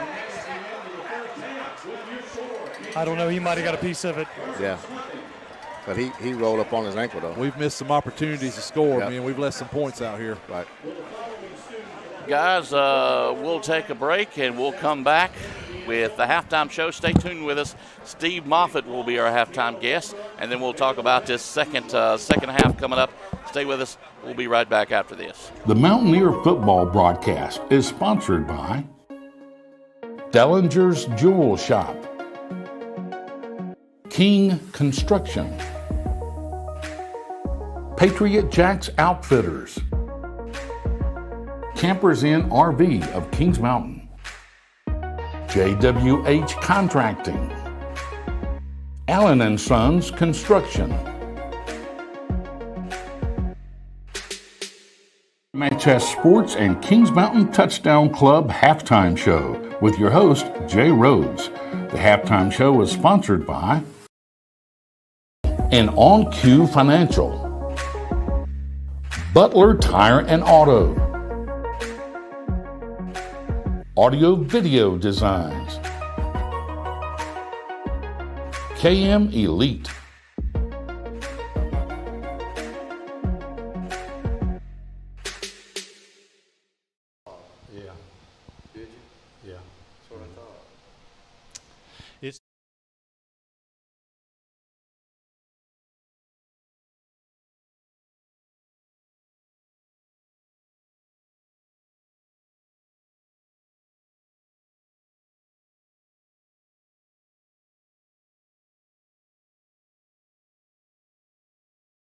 MHS Sports and Kings Mountain Touchdown Club Halftime Show with your host, Jay Rhodes.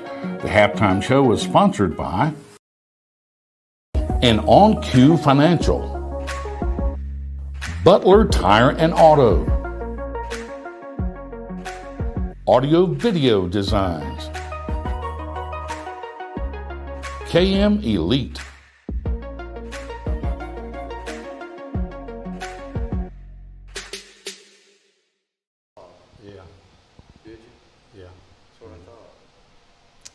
It's halftime. You've been watching the Mountaineers play host to their county rival, the Burns Bulldogs. I'm Jay Rhodes, and I welcome Steve Moffitt here tonight. Steve is a retired teacher and coach from Kings Mountain High School and a big Mountaineer fan. Good evening, Steve. Thank you for having me, Jay. Steve, you wrestled at Asheville High School, then went to Gardner-Webb, and then the luck of the draw, I guess, you got did your student teaching here at Kings Mountain High School. Tell us a little bit about that experience and then how it started your tenure here at the Kings Mountain. I had no idea about Kings Mountain District Schools. And so student teaching came here, and to make a long story short, I didn't realize, but the superintendent had been my principal at Asheville. It was Lee Edwards back then. It's Asheville High now. So he was my principal through my junior year, and he was the superintendent. So after I did my student teaching, he said, don't worry about going anywhere. I'm going to hire you. You'll be in the classroom, but eventually you'll get to the gym and be able to teach PE and coach. And so that's how I got here. And then you got a job at the Kings Mountain Junior High at that time, correct? Yes, it was Central School back then. And like I say, I was in the classroom 2 years, and then I went to the gym.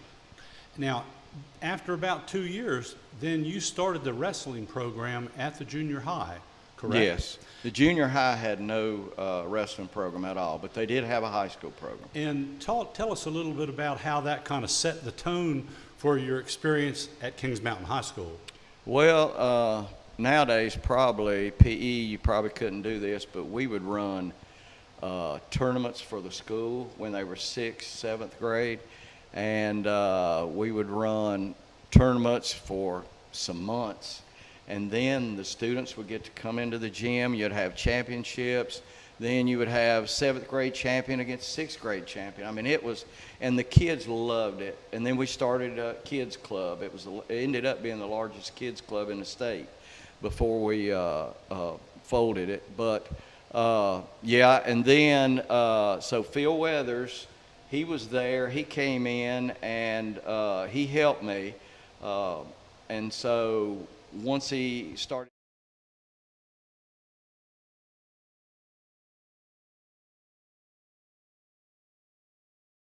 MHS Sports and Kings Mountain Touchdown Club Halftime Show with your host, Jay Rhodes. The halftime show was sponsored by and On Cue Financial, Butler Tire and Auto, Audio Video Designs, KM Elite,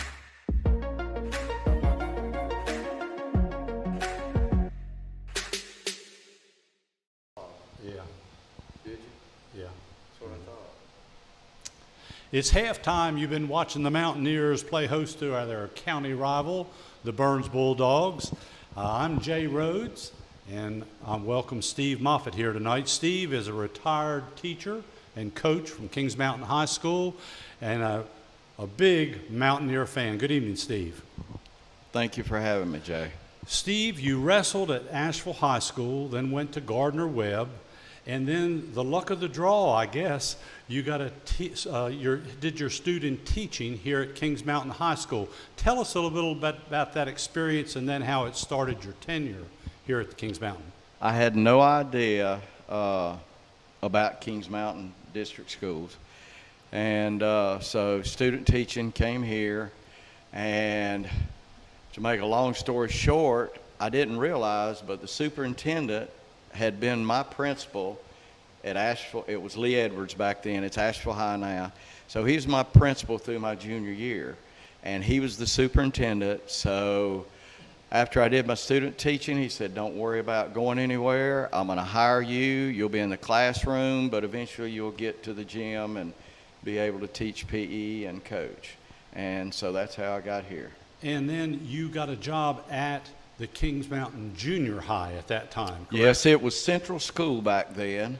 And like I say, I was in the classroom 2 years, and then I went to the gym. Now, after about 2 years, then you started the wrestling program at the junior high, correct? Yes. The junior high had no wrestling program at all, but they did have a high school program. And tell us a little bit about how that kind of set the tone for your experience at Kings Mountain High School. Well, nowadays probably PE, you probably couldn't do this, but we would run tournaments for the school when they were 6th, 7th grade, and we would run tournaments for some months, and then the students would get to come into the gym. You'd have championships. Then you would have 7th grade champion against 6th grade champion. I mean, it was, and the kids loved it. And then we started a kids club. It ended up being the largest kids club in the state before we folded it. But yeah, and then so Phil Weathers, he was there. He came in and he helped me. And so once he started helping me, in fact, he was a basketball player in high school. But I asked him if he wanted to come be assistant. So he was assistant. And then 1978, I was offered the high school job, and Phil got the junior high job. So then the Hall of Fame effort here began. From 1978 until 1993, you were the head wrestling coach at Kings Mountain High School. You then had to, it was really a forced retirement from the coaching. You had some health issues, but then came back and did teach a couple more years until 2000 in administration. But tell us some of the highlights of those 15 plus years. Well, we were highly successful. Like I told you earlier, it wasn't about the wins and losses. It was about the relationships with the guys. You show the guys you love them, and our teams, if any of the wrestlers are watching, they know what I'm talking about. It was a love and a family. And so we started out that 1978 year. We tied for the conference championship. I was fortunate enough, Chuck Gordon had wrestled for me 3 years in junior high, and he was a senior that year, and he won the state championship and was most outstanding wrestler in the state tournament. From there, we went through, we won either conference tournament or the regular season conference 11 times out of the 16 years we were here. And we won 4 regional championships. We were a state runner-up in 1990, the first year they had the dual team state. And of course, Dramil Byers was from here, and he's actually the most successful Greco-Roman wrestler in probably the history of the U.S. He's the only black wrestler that has won a gold medal in the World Games. Wonderful, wonderful. Any other comments you'd like to make? Talk about the wrestling program even today here at Kings Mountain. Well, I've been away, so I haven't been around a whole lot on the wrestling program. I know, so once I left, Dave Farquharson got it. I know Ash got it, and he had some state champions come through. And I know Kenny Bridges, a lot of guys. Short was there last year, and they have a good program. I mean, they're still in there battling every day and practicing hard. But yeah. Steve, it's been a pleasure chatting with you. Look forward to cheering with you in the stands on away games. And now it's time to go back to Kings Mountain Burns football. Go Mountaineers.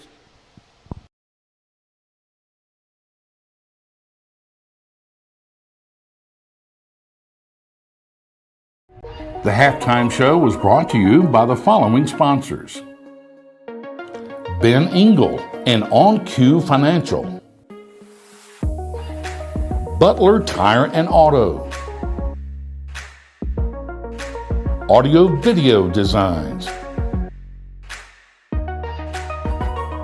KM Elite,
Back here on the halftime show, Drew Fulton, Craig Short with you. Craig, give me your impressions about the first half on either side. I think we have not been able to get a rhythm going. We've in my opinion, we've left some points out there. We've just done some things that have messed up some drives for us, and I know that they probably feel the same way. Coaches do. I believe we really should be up, 14-0 at least, maybe 10-0. We've done some things that have hurt us. But our defense has played well, just like last week. It's kept us in the game. It's made a lot of big plays on that side, really messing Burns up. They've not been able to have a lot of success either. We're getting ready. The players coming out and get warmed back up here for the second half of action. We'll take a break. We'll be back here at halftime. Stay with us. Mountaineer football. Still more to come. The halftime show was brought to you by the following sponsors: Ben Engel and On Q Financial, Butler Tire and Auto, Audio Video Designs, KM Elite,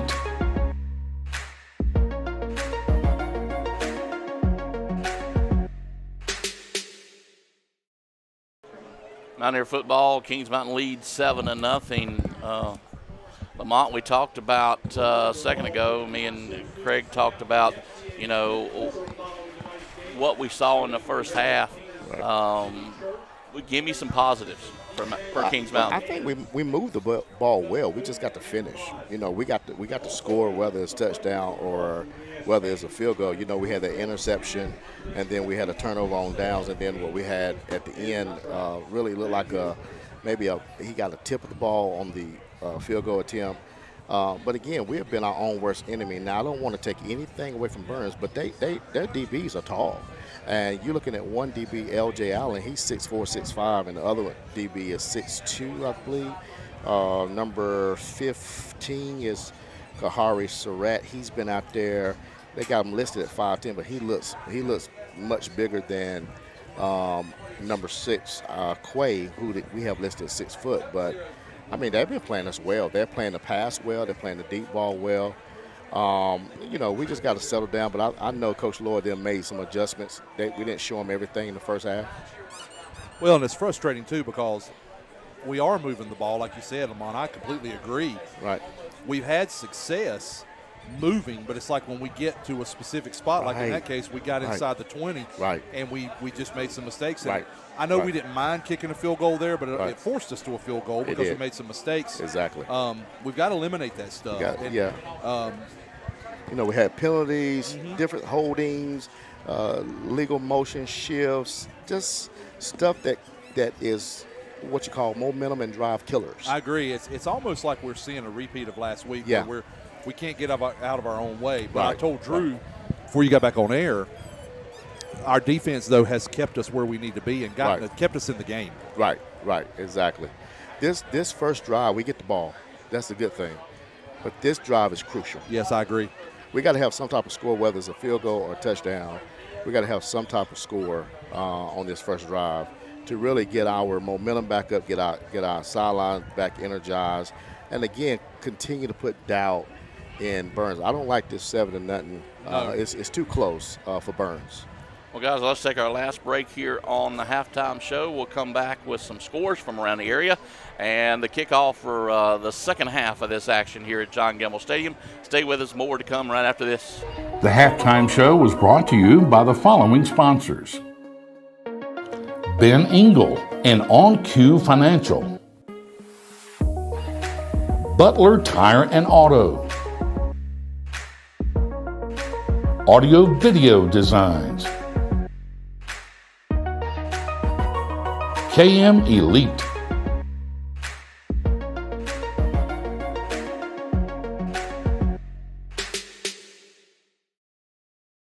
back here at John Gamble Stadium, Drew Fulton, Lamont Littlejohn, Craig Short, Jeff Johnson, and just a quick check before we kick off for the Farm Bureau 133 West Caldwell Banker Just-in-Time Plumbing scoreboard. Craig, do we have any updates? Sure. We got Chase 44-8 over North Gaston at the half. Shelby 23-12 over Crest at the half. So Crest has scored 12 points? They have. Wow. East Lincoln is still 13-zip over Lincoln at the half. West Lincoln 34-7 over Ford at the half. 7-7 Freedom versus Forest View. 14-0 Pine Lake Prep over the Jackets of Bessemer City. And still 22-zip Carver over Highland Tech. East Gaston holding on to a slim lead, 14-13 over Stuart Kramer. Wow. South Point still 35-0. Great game between Central Cabarrus and Hunter Huss, 25-21 Central Cabarrus. Wow. And the West Meck Hawks are up 14-3 over the Ashbrook Green Waves. One final one, Northwest Cabarrus 14, North Lincoln 0. Wow. Thank you to the fine folks at Farm Bureau, 133 West, Caldwell Banker, and Just in Time Plumbing. I've done business with just about all those folks. They're my plumbers, and 133 West, man. We need to get them to sponsor us here in the press box as well. We said that last year. Was it they were showing the stream in the game, in the restaurant on Friday nights. Hey, listen, I'm all for plugging them and having them bring food to the press box. Just for you, if nothing else. I agree. Yes. Maybe a gift certificate, would be great for you. I wouldn't even mind having a gift certificate stuck on the side of like one of their baskets or one of their entrees, so that I can use it again. Yep. And now I did get a report from one of the coaches where one of the guys in the booth was telling me that their running back, Norris, number 3, was experiencing some cramping, so that's why they had to put Haynes in the backfield. Yeah, well, I'll tell you what, he's been there. He's carried the most of their load up to this point. Right. He's a special player. So Burns kicks it away. Mountaineers going to be able to return it around the 7-yard line, across the 10, 20, 25, still on his feet. Yeah, he hit the putt. He's got some running room across the 40, still on his feet across almost to the 50. Oh, good. They're going to say he stepped out of bounds. He stepped out of bounds. Okay. Good return. Yeah. Listen, that's a great way to start. Now let's make it capitalize with something. Right. Let's finish this off. Right. Mountaineers so far this season done a very good job at kick return. They have, I'll tell you, Coach Harris, I say this each week it seems like, but it's true. He does a great job scouting the other team's special teams and finding ways for us to capitalize. He does a great job with that group. 3 receivers set for Little John, Twins of this side. Hands the ball off once again to the left side. Some running room, a couple of blocks across the 50. Good job. And about 12-yard gain. That was a great, Teddy outran his lead block there with Alex Jackson getting around the edge, but still great hustle. Exactly. A great block on the outside by Zay. Just well executed. When you're in the backfield like that and you have that much speed, do you have to tell them to slow down a little bit for your blockers? I mean, I'm being serious. No, I think sometimes, yes, Drew, that's a great point. I think you can outrun your blocking a lot of times, and that was the case there. Once again, right up the middle. That was a good read. Another cut. He might have gotten 2 out of it.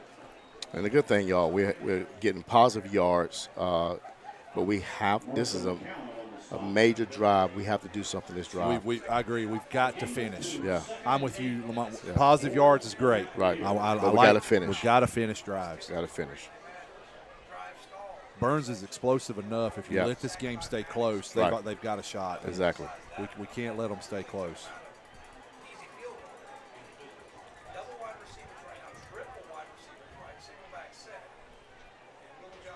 Once again, handoff to the left side.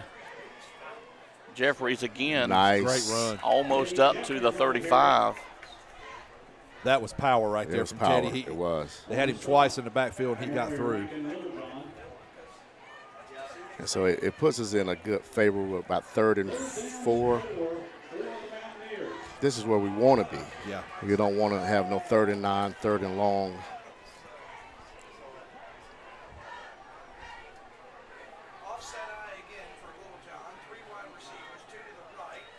Handoff right up the middle. A little bit of running room. Don't know if he got there or not. According to the far side, he's going to be about a yard short. Right. I think he was going. I tell you, it looked like he was he was there, and then all of a sudden, they pulled him down quickly. We're going for it. We should. Yep. So 4th and 1. Yeah, it's a long one. And the Mountaineers stay with the jumbo package. Handoff right up the middle. There you go. AJ. Good. And Richardson on the carry. That's a first down and then some. Right.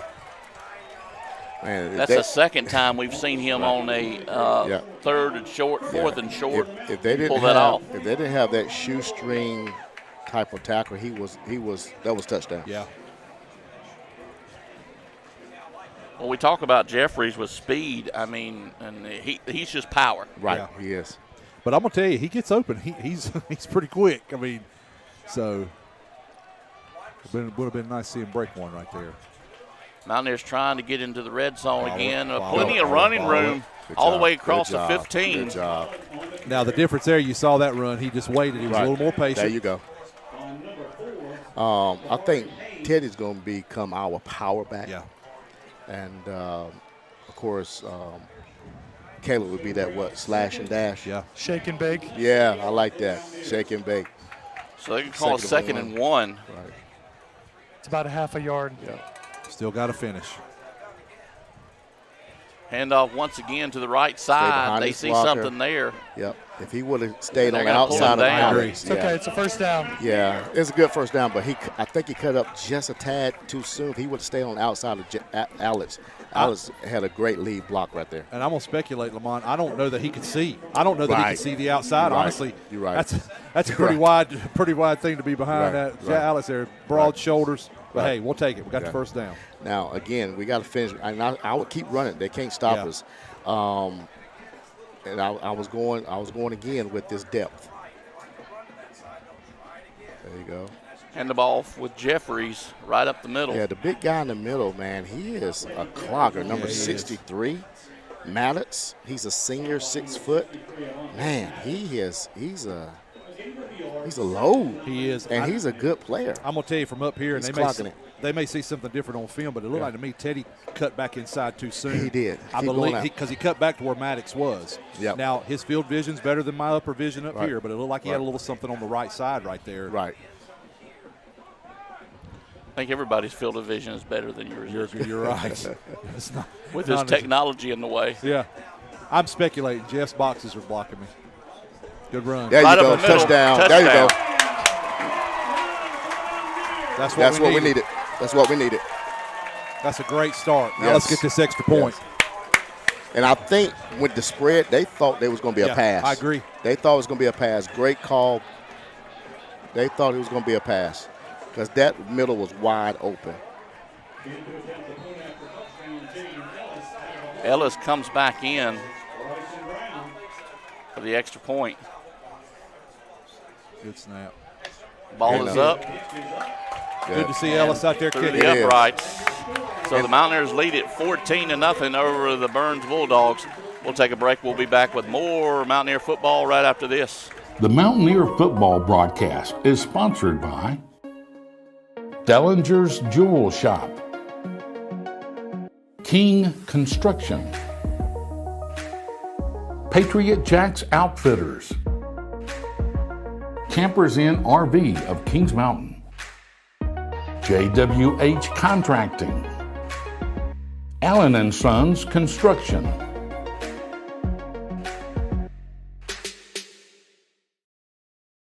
Back here at John Gamble Stadium, Mountaineers getting ready to kick the ball off. Jeff, your observations on that last play in the first half about Jaden Ellis, does he look 100%? Yeah, he was warming up a lot on that possession. He did a good job on the extra point, but he was a little gimpy running back down the field, something for us to keep an eye on. We'll see how he does on this kickoff. Probably a pooch. Yep.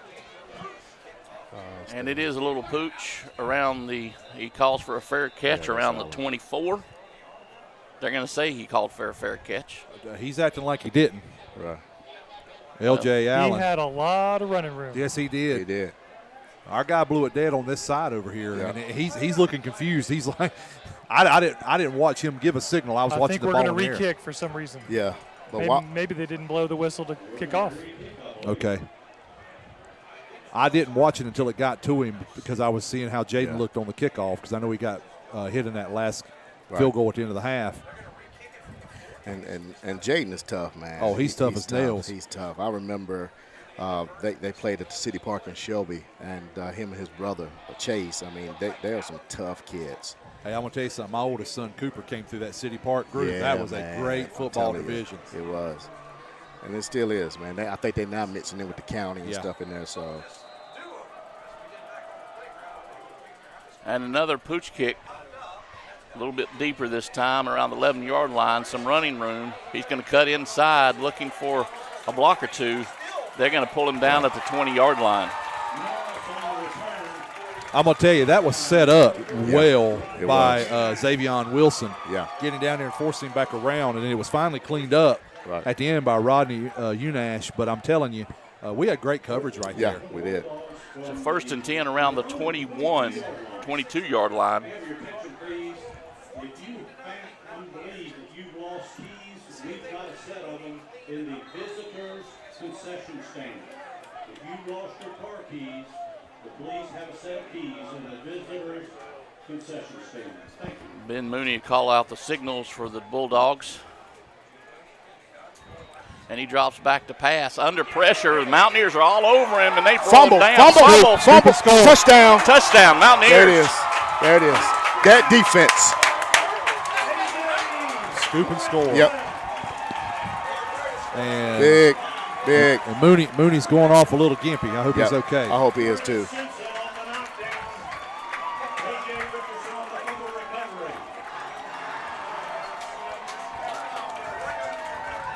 So the Mountaineer defense looks nasty on that play. Yeah, I'm telling you, the defense has been huge. And guys, you know what they say? Defense wins what? Championships.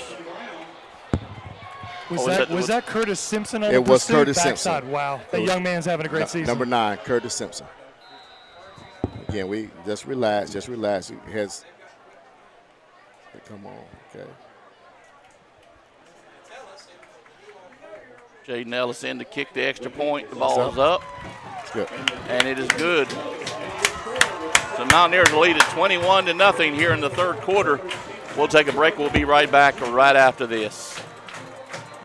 The Mountaineer football broadcast is sponsored by Brinkley Financial Group, Flooring America, Dr. Brad Moffitt and Carolina Chiropractic, Butler's Outdoor Design, The Venue at Turkey Ridge,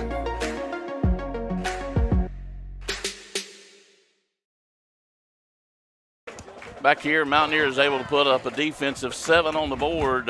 Wilson, you can barely see it on camera here. Wilson for the Bulldogs looks like he's got some cramping issues. They're working on him around the 7-8 yard line. Yeah, the humidity is very high here. Boys, I'll tell you, it doesn't matter now, but I do want to give you an update. Yep. Terry, thank you, Terry. We were wondering about that kickoff. It was never blown into play by the White Hat. We went ahead and kicked the ball. I'd also like to give redemption to Jason Mills for taking my ink pen in the first half, and he brought me back one from the church. So now I feel really guilty because I have a church pen instead. It's blessed. Yeah, it is. It's blessed. He even told me that was over my shoulder. It was even better. Does that mean you have to forgive him for that? I have to forgive him. Yeah. That's what I say to myself all the time. What would Craig do in this situation? That you need to change your standards. Oh, okay.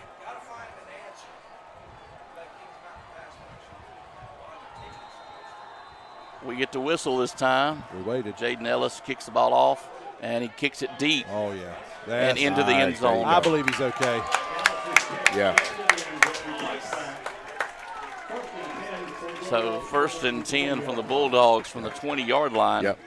And that drive, we needed it, and then for the defense to follow up with a scoop and score. I agree. Was that A.J. Richardson? It was. Good for him. It was a sack. Yeah. If I want to give it right, Curtis got the sack. Right, Correct. but he fumbled. He fumbled the ball. Bounced right up into AJ's Yeah, gut. AJ was coming. Right. Listen, even if Curtis hadn't gotten him, I think Right, AJ would have right, been there on the sack as well. And what we cannot do, y'all, we cannot get so happy. No.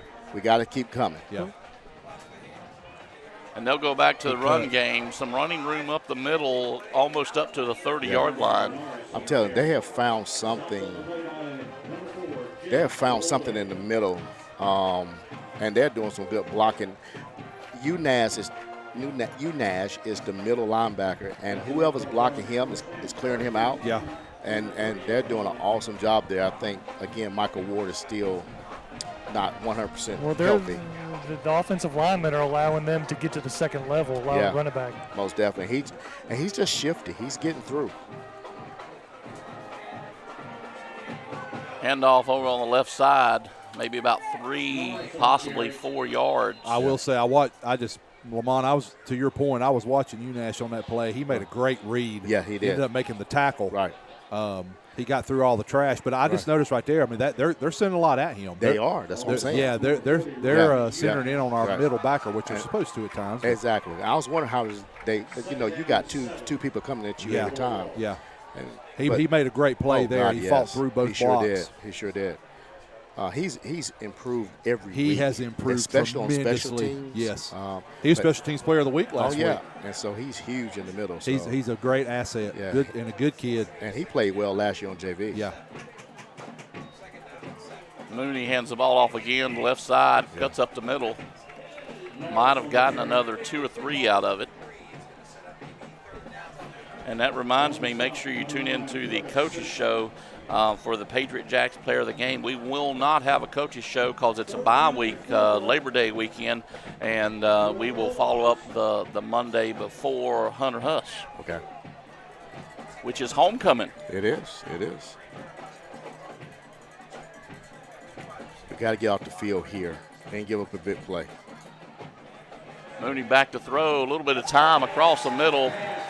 Incomplete. Oh, that was late. That was big time late. But I'm gonna tell you. You know what? I'm gonna tell you, man. I think that's the right call. That's the right call. Yeah, CJ was beat. Yeah, Yep, he was beat. I believe that was the right call. Yep. If that's the call, that'll be a first down for Burns. Yeah. That's okay. That's okay. As long as we didn't give him a big play. I was gonna say I'd rather him have a 15-yarder than about a 60-yarder. Exactly. So that was actually smart. Just to wrap him up, he was beat. He had him beat on the inside.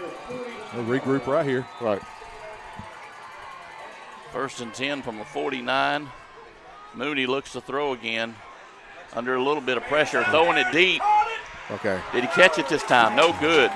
He was beat. Who was that, Zay? Yeah, he got beat on that one. Yeah. He should have caught that. Was it a stop and go? Yeah, well, and I think Zay got caught looking in the backfield a little bit. That's what it was. And he let him run by him. Yep.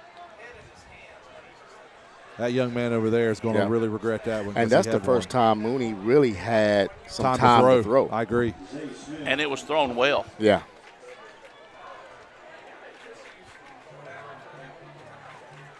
So 2nd and 10 for the Bulldogs.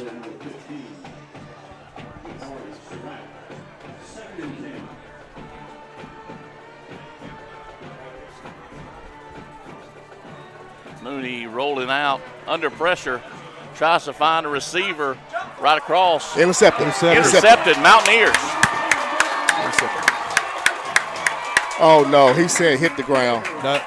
No, the guy on our side, I think, is the back judge saying, back judge. Yeah, okay. back judge. I was going to say the guy on our side gave it to him. They're going to say incomplete. Yeah, the back judge overruled our guy on this side. The line judge was shaking his head. I almost thought, I don't know if that's what he was confirming, but it looked like he was confirming an interception. Right. The back judge had a better angle, though, from where he could see from the side. So still Burns football, 3rd and 10.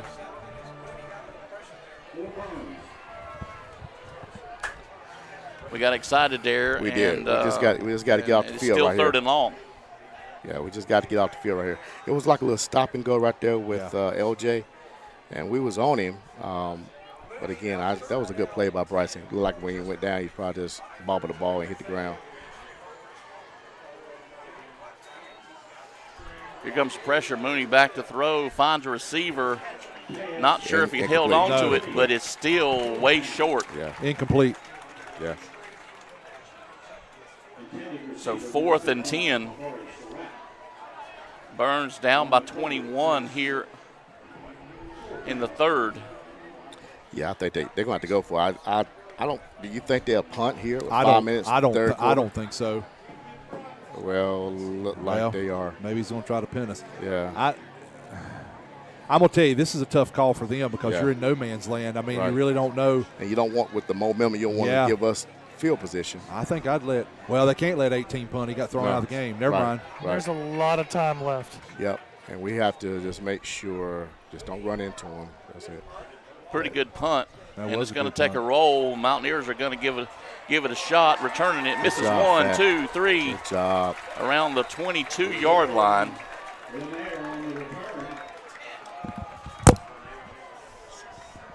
So the Mountaineers will take over 1st and 10 from around the 22.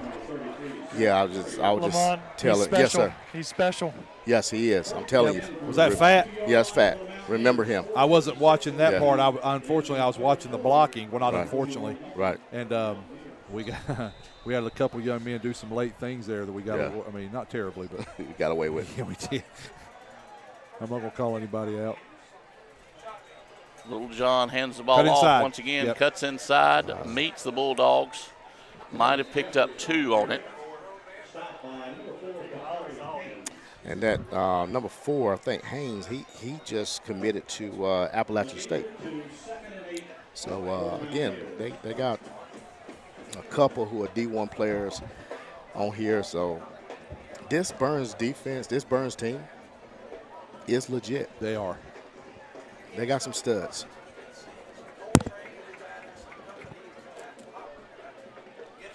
Hand the ball off once again right up the middle. Some great running room. Across the 30, that's Jeffries. I'm gonna tell you that was a great play Yeah. by their defensive back, Kamari Surratt, because I'm telling you, he was the last man before Teddy had a lot of yards to gain. I mean, it was still a good game. Yeah. 3rd and 1, and looks like Kings Mountain's putting in the jumbo set.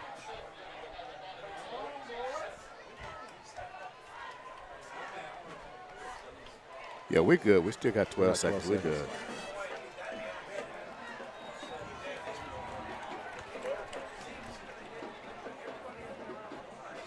Hand the ball off right up the middle. Okay, He well, may have gotten the first down, but not much more. Can you see the spot, Jeff? And that's the first down. Yes, sir. He got it. yeah. What's the flag? Was there a flag? False. Yeah. No, coach is just fired up. So it's not a first down. Oh, my bad. I guess there was a penalty. My attention was drawn to Coach Lloyd. So that makes a 3rd and 5 instead of a 3rd and short. Yeah. Some reason we wasn't set or something. I'm not sure what was going on.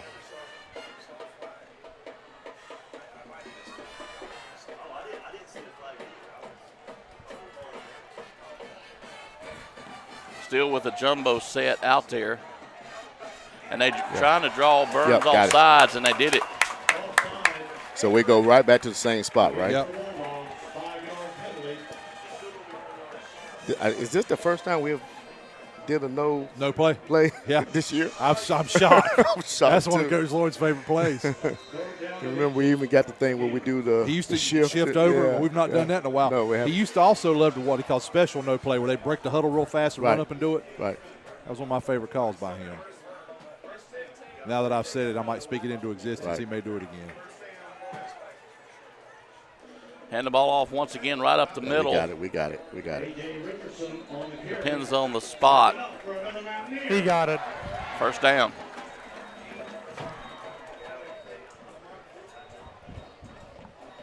Yeah, and I like the way we are just managing the clock, and it's no rush. Keep running it. Mark my words when we go back to the pregame. Remember the depth issues coming to the fourth quarter. Yeah.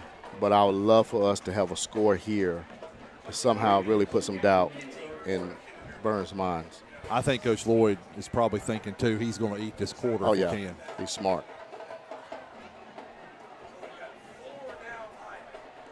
Hand the ball right up the middle. He gets brought down quickly.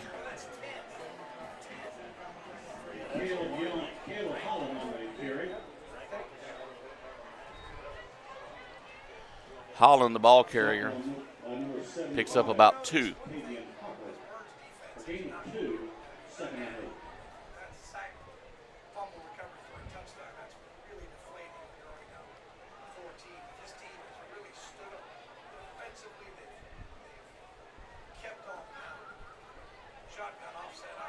Oh, ball up in the air. Looks like Little John recovers it. They was coming too. Yep.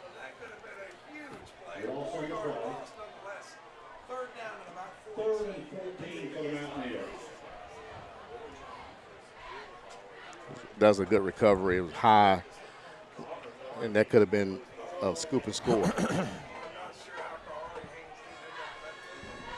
Good job by Little John to be able to control that and bring it back down. Yeah. Corey Haynes, he came through there quick. Yes, he did. So 3rd and 14. Hand the ball right up the middle again. Yeah. They choose just to wear the clock out. Yeah, which is a smart call. And they send the punt team in. Stop by number 10, Amore Rankin Littlejohn. So they bring up 4th down and 9. Max Johnson into punt for the Mountaineers. Max Thompson into punt. Mm-hmm. Not to be confused with Max Johnson. There we go. Mm-hmm. Good snap. Ball is up. Good punt, hang good time. punt. Bounce, baby, bounce. Get on it, get on it. There you Take go. a Kings Mountain bounce around the 24-yard line. And Burns will take over there. I believe that's just our 2nd punt on the night. Yes, it is.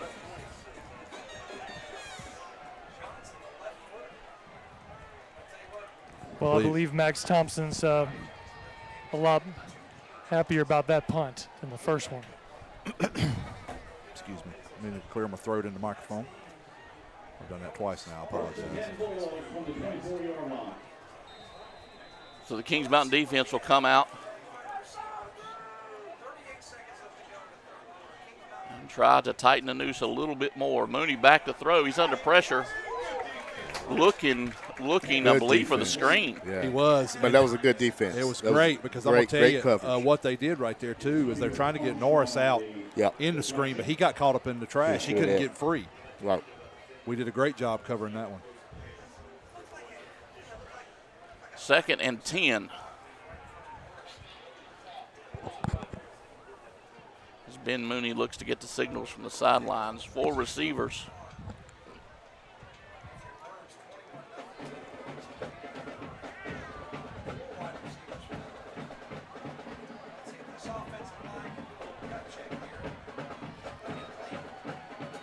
Mooney under pressure again. The Mountaineers will get to him. Yeah.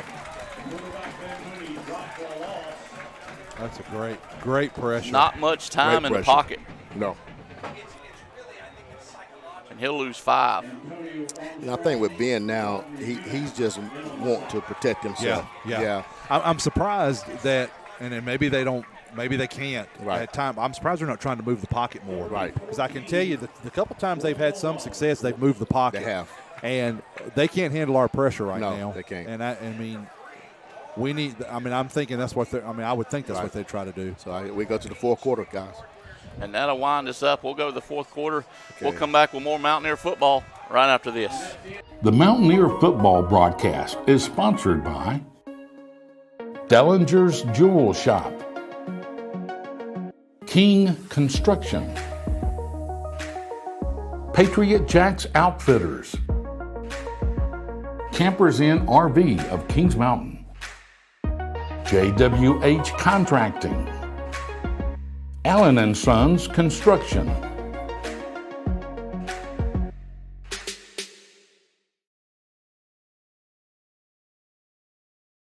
I mean, I'm being serious. Back here live at John Gamble Stadium. Mountaineers lead 21-0 going into the 4th quarter. Just real quickly before we get underway, the Farm Bureau 133 West, Caldwell Banker just in time scoreboard. What do we got? We got 36-0 Carver over Highland Tech. East Gaston 21-19 over Stuart Kramer. Hunter Huss 27, Central Cabarrus 25. South Point 42-0 over RS Central. We've got Freedom 7, Forest View 13. West Lincoln 41-7 over Ford. East Lincoln 13-0 over Lincolnton. Shelby 29, Crest 18. Pine Lick Prep 14, Bessemer City nothing. Chase 44, North Gaston 8. West Meck 14-9. That's final over Ashbrook. And Northwest Cabarrus 14-0, a final over North Lincoln. Thank you, Craig. Yes, sir. Burns dropped back to pass. Finds a man Tunnel screen. shallow, but some running room. He's still on his feet. Across the 35. Short. And it depends on the They got spot. him. It's They pretty got it. close. By a yard. Yeah. How about almost a yard? Yeah. That's a great call. Tunnel screen underneath. Right. He's cramping, though. Yep. And Jake made a great play. He Jake did. Lloyd. He did. And again, they're going to make plays. Sure they are. We just don't want to make the big play and score. Looks like Kahari Surratt. Yeah. Again, it goes back to what I said with their depth issues. I want to see how they're going to respond fourth quarter. They have a lot of skilled players going both ways. We do too, but we do have some depth that can give our players maybe a play off or maybe a series off. Yeah. They have to go both ways. They do. Yeah, and I hate that because you want their best on the field. You know what I'm saying? With You our do. best, and You do. you hate when kids are cramping, but the humidity is just so high. And AJ's cramping too. A.J. Yeah. Richardson, I was about to say, is also Oh, yeah. down. I'm telling you, we have always had our issues with cramping. AJ looks like my Toyota truck coming off there. My man Clay Mitchell from Oak Grove Auto, who's in the mountains right now, took me in yesterday and gave me some bad news Right. from a Toyota. Right. Right. So you have that cramping, That's right. and from what I hear, they've done well with. Okay, let's see here. Down the field. Interception. Almost man. intercepted. That was Rob. He's like he just turned just Yes. a tad late. But I think Mooney just throwing it now. He is, and I'll tell you, Yeah. the pressure got to him again. Yeah. And he's able to do that. I've seen some of the video, film, and huddle, and sometimes he has no pressure, and his guys Right. just take it and go. But Yeah. with that pressure, that's what's contributing. You can't get this guy time to sit back there. He'll burn you. 4 receiver set, trips to this side. Mooney again drops back to pass. Under pressure, he finds a receiver, and he says incomplete.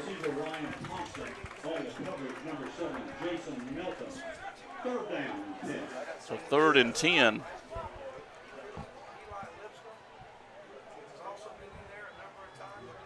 Mooney kind of running for his life there. Back up to a 3rd and 10. We have to get off the field here. Depends on what we do here. We determine if they go forward on 4th down. Last chance, the winning number 9115169. Come to the press box. You might hear in about a minute. We'll re-roll. Mooney once again back to pass. Finds a receiver deep. Incompleted. Great coverage by the Mountaineers. Great coverage. And I'm telling you guys, with what I think we're cramping back there again. Who's back there? Is that Zay Smith, or is that Zay? Yeah. That's Zay Smith. Yeah, we all Number cramping. 2. Now the only Official timeout. thing with that is that we have depth. Yeah. That can replace that. When Burns cramp up and go out, they really don't have any depth that can replace their true skill players. So let's take a break real quick. We'll be back with more Mountaineer football right after this. The Mountaineer football broadcast is sponsored by Brinkley Financial Group, Flooring America, Dr. Brad Moffitt and Carolina Chiropractic, Butler's Outdoor Design, The Venue at Turkey Ridge,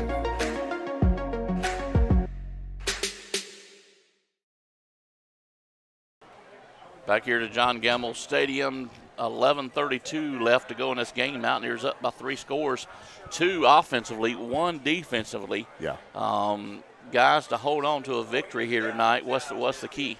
Well, the key is we got to keep running it. I think that's what Coach Lloyd is going to do. He's going to be it's 21-0. I mean, the more we can chew up clock and keep their guys off the field and keep that defense, I think the more we're going to have success.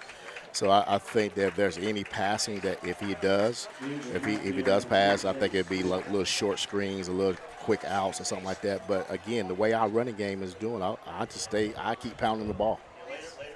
Ground and pound, baby.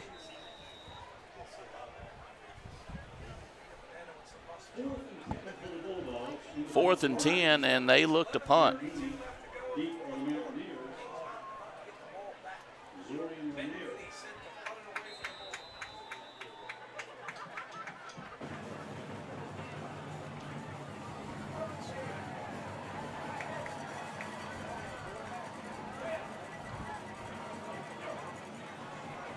Mooney's punt's up.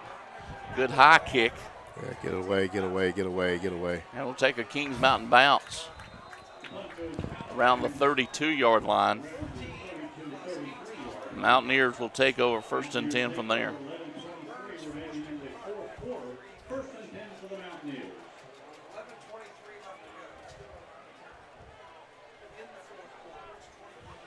We haven't seen a big, a lot of depth in our running back position tonight. No, it's Jeffries. It's been Jeffries and Holland. Yeah, and you may see Feemster later on, depending on the score, and get those guys some rest. Hand the ball off left side. Some good blocking across the 40. Good run. Still on his feet. Yeah. Keep going, And they're going to push him out of bounds right there at the 50-yard line. Yeah. Looking at that Burns defense, they are exhausted. They are They're tired. fatigued. Yeah. Well, you keep talking about cramps. It makes me think of several years ago. We had a young man playing for us, Josh, had a scavenge. Right. He liked to cramp up every once in a while. Yeah. Give him a little shout out. Exactly. And his beautiful bride Taylor, who played softball here at Kings Mountain, turned Right. an unassisted triple play one time. Exactly. Under your tutelage, I would guess. Under my tutelage, both of them. Ball on the Ball's ground. down. And he's going to go down. He's going to lose about 4 yards. Yeah, that was a low snap. Not sure if the ball might have been wet. I know there's been some issues with that. That ball might have been wet and slipped out of his hand with the low snap. We had a lot of low snaps at Shelby. Yeah. Well, remember we talked about that too. Yeah. They were asking him to cut back Right, side. exactly. And then with the big guy here, maybe the same thing. Maybe the same thing. Yeah.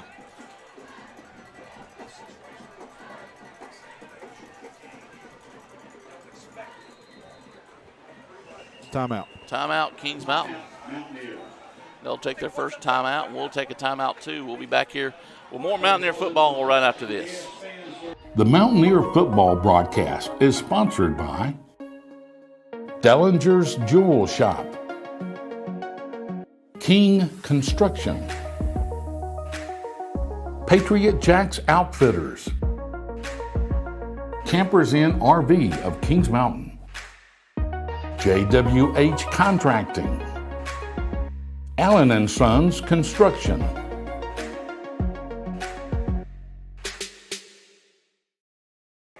Back here live, John Gamble Stadium. Mountaineers up 21-0. They have the possession. Second and long 14. Just a quick update on our scoreboard from Farm Bureau, 133 West, Caldwell Banker, and Just in Time Plumbing. Carver Yellow Jackets 42, Highland Tech nothing. Wow. South Point also up 42-0 over RS Central. West Lincoln 54, Ford 7. 27-21, Stuart Kramer over East Gaston. Chase 65, North Gaston 14, Hunter Hus 27, Central Cabarrus 25. Forest View 13, Freedom 7, Cherryville 17, Blacksburg 7. I'll finish after the play.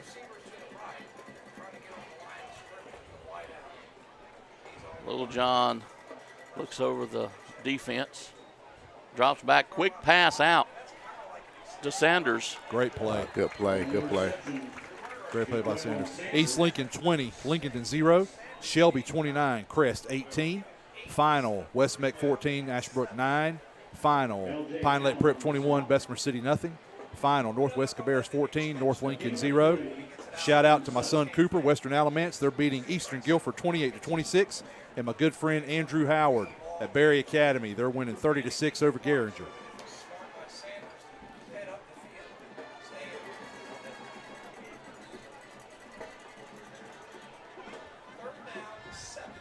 Little John fakes the handoff, throws it right over the middle. Great play. That's Jake Lloyd looking for some running room, Oh, trying to that's get a there. flag. He's still on his feet on the 5-yard line. We've been looking for that one. Yes, we had. Coaches are hollering for the flag, but no I thought he flags got on a the face field. mask. Like they try to rip this. I don't know how he missed it. Yeah. That was a blatant face mask. Who was down? Official timeout. Oh, it's Jake is cramping. Cramping, yeah. Well, I guess so. After I would be Yeah, cramping. because my thing is I would be out of breath at least. He about to rip his head off, and I can't. How could they not see that? that's what I'm telling you. I see Lloyd giving him a Exactly. earful. Exactly. He's giving. Exactly. I mean, listen, at the end of the day, he's head coach, but that's Boys, his boy. I will That's tell his you. boy. That's his boy. I I'm understand not- as a daddy. That's his boy.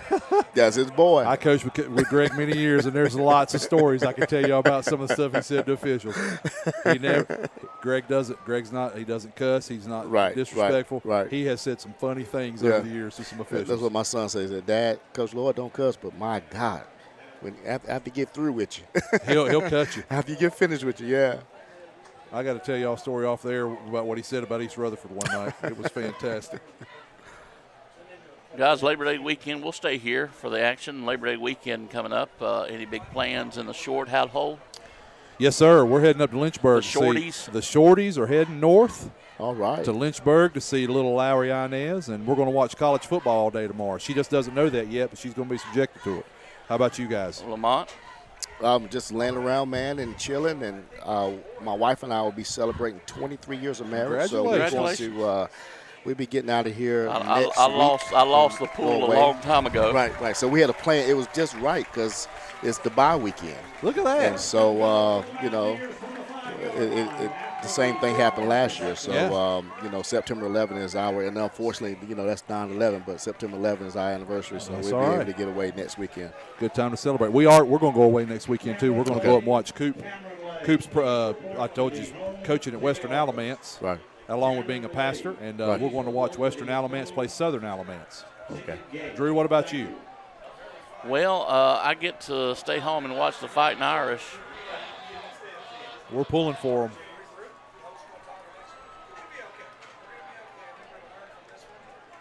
The Irish 7 o'clock game tomorrow night with Ohio State. Should be a good game. Yes, it should be. Handoff left side, trying to get around some room. I think he's going to make it back to the line of scrimmage. That was a great play by Kahari Haynes. He ran that down from a long way. I don't know if Greg got this in him, but if they can fake that, let Lamont keep it, he'll walk into the end zone. Because they're going to bite down on the West Guard. They would not expect Lamont to run.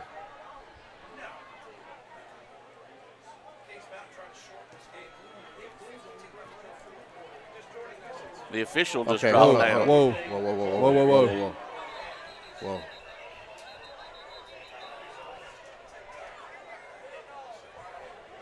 Oh, wow. Hope he's okay. That's I do not too. good. That's scary. We'll take a timeout. We'll be back here for more Mountaineer football right after this.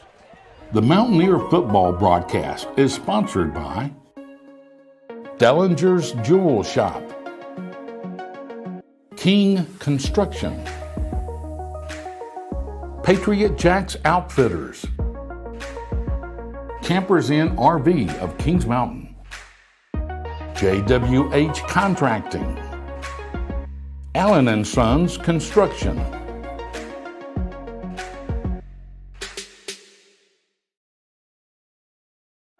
The Mountaineer football broadcast is sponsored by Brinkley Financial Group,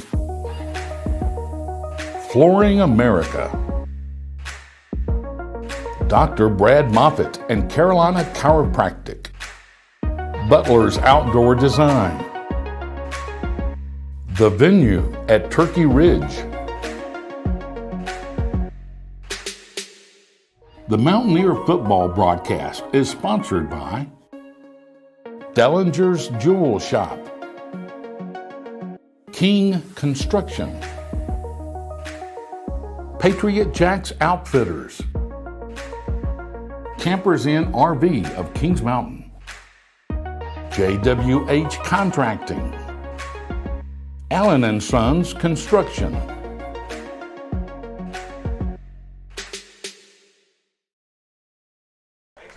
Back here at John Gamble Stadium, they finally got the official on his feet. But he appears to be walking towards the medical team right off the field in the north end zone. So we hope that gentleman is all right, but what does that mean for officials? So what they'll do is they'll go to a 4-man crew. They can operate with a 4-man crew. There's also 2 officials. There's a clock operator here that we could give over to the clock operation. There's also 2 lead officials here from the state.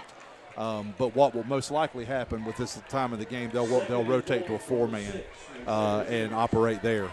Guys, I think the official report is he got lightheaded. Okay. And I think felt like he was going to possibly pass out. So they're attending to him over there. I don't believe he'll come back. Okay, I hope he's all right. Well, we do too, and what we were impressed by too. We sprung right into action. Our medical team was right on the field. Burns trainer was right out. The coaches were out. That's what you want to see. Hopefully he will be okay. Know that white hat personally. He's a good man. He has a good heart. Loves kids. Loves helping with officiating. So we want everything to be okay.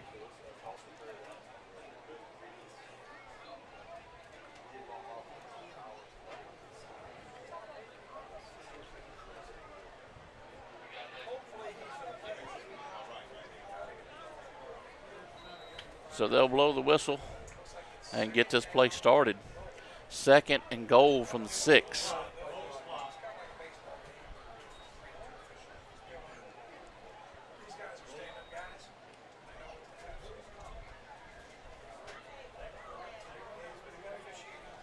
So the clock is running.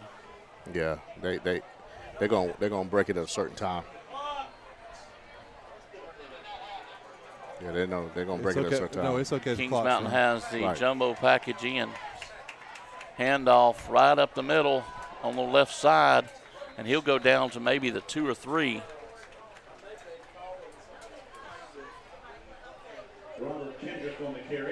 Kendrick, the ball carrier. He's right at the 3.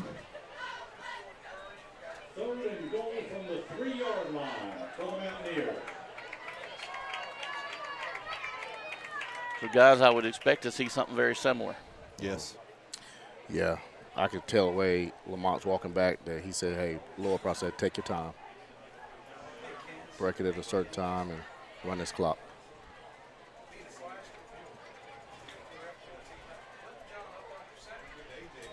Hand the ball off the right side this time. Touchdown. Touchdown, Mountaineers. Thomas Fair. Thomas Fair. That's 2 touchdowns for Thomas. Yeah. One through the air and on the ground. One receiving. Proud of that young man. Was Good he game. not, Lamont, did he play a little fullback or up back last year for the JV? Or? No, he was Guys, straight. I He was believe, straight I believe linebacker. I believe that was AJ. Was that AJ? I believe it was AJ. Don't mean to overrule you. Okay, so I thought Fair did too. And right. it's good. Well, I was going along with Jay. Did Jay not get it right? I'm with you. I thought it was Thomas from where I'm sitting too. Mountaineers lead 28-0. We'll take time out. We'll be right back for more action here at John Gamble Stadium right after this. The Mountaineer football broadcast is sponsored by Brinkley Financial Group, Flooring America, Dr. Brad Moffitt and Carolina Chiropractic, Butler's Outdoor Design, The Venue at Turkey Ridge,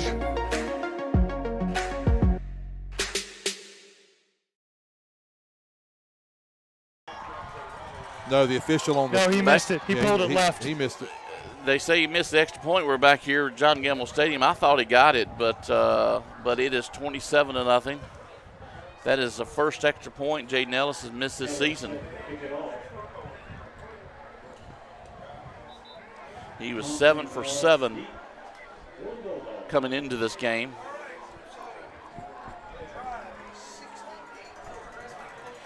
And Jaden Ellis looks like he's lining up for another pooch kick.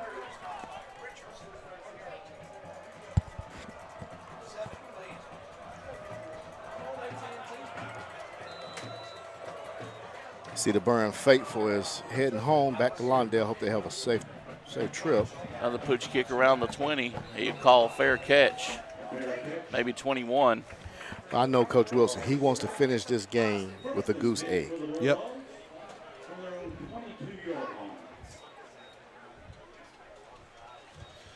So Burns will take over 1st and 10 here. Mountaineers trying to get their second shutout in 2 weeks.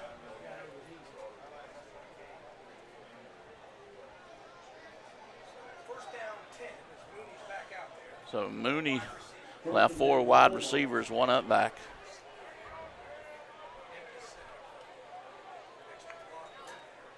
Mooney back to throw under pressure. Get him once and twice. They'll bring him down behind the line of scrimmage around the 15-yard line. And that was U-Nash. U-Nash, he's coming up big. He's playing big. You could give that sack to about 4 of the players. Right. Any, meeny, miny, mo, who you going to call, U-Nash right? finished him off. Right. 2nd and 17 for the Bulldogs. 2nd and 17. So Coach Wilson has not called the Dogs off yet. No, you don't, because he wants this 0. He wants a shutout. Blitz coming, and he underthrows it. Yeah. And I don't know if they have a backup quarterback, but I'm surprised they're leaving Moody in there. Right now, this game doesn't mean anything. It's about you staying healthy to win your conference and setting them up for a big game with Shelby to possibly going to be who's going to determine that conference in the 2A. I mean, in that conference, besides Shelby, yes, who else could make a run for it? Maybe East Gas, but of course Shelby and Burns are there's a big gulf between them and whoever going to be the 3rd place team. I think East Gaston can give them a little bit of heat, but I just don't think they're good enough. Right. Ball thrown, but low. I think he can say he caught it. I think you're seeing the 2 best. We've seen the 2 best teams out of that conference. Oh yeah, most Shelby definitely. And Burns. Most definitely. It's going to be 4th and very long. Yeah, and it's going to come down to them 2. That's going to be, and of course, guys, this is the 3rd game of the season. None of these teams are really peaking yet. And when you get around the end of October, 1st of November, that's when you want to really start, mid-October, really want to start peaking to make that run in the playoffs. So the clock continues to run. Mountaineers up 27-0.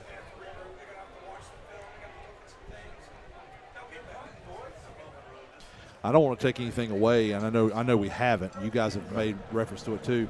Our defense has caused them all kinds of problems. They can't run their offense tonight. Right. Yeah, I think they have been really out of it with the pressure and everything. They've been out of it all night. Yeah. But y'all, I'm telling you, I felt good about this game, but I didn't know. And again, we have not played our best ball yet. We haven't. Even in the Shelby game, we have not played our best ball yet. And that was a delayed game against the Bulldogs. Right. Well, guys, you're talking about a complete game. I believe this half was our best half of the season so far, at least in my opinion. And it is punted. Let it go. Got some distance, not very high. Mountaineers chose not to put somebody back. It'll start Mountaineers 1st and 10 from the 30. I see Thomas Finkster coming on as the 3rd back of the night. I think Rob Kendrick ran some of it. He did. Maybe 1 or twice, so he would be the 4th back tonight. So I figured no need of getting Caleb or Teddy hurt or anyone else. So Jeff, I didn't want to leave you out. Any big plans for this Labor Day weekend with you and the family? No, sir. None that I can share on air, I guess. I've got some flooring that's going to get laid at my house in the bonus room. So if you're volunteering, I'll see if I'm busy that day. Okay. Right up the middle, back to the line of scrimmage. Not much more. They're going to give them 1 yard out of it. I think all we got to do is possibly just maybe pick up maybe a first down. Yes. That should be done. I feel good we pick it up and not give it back to their offense.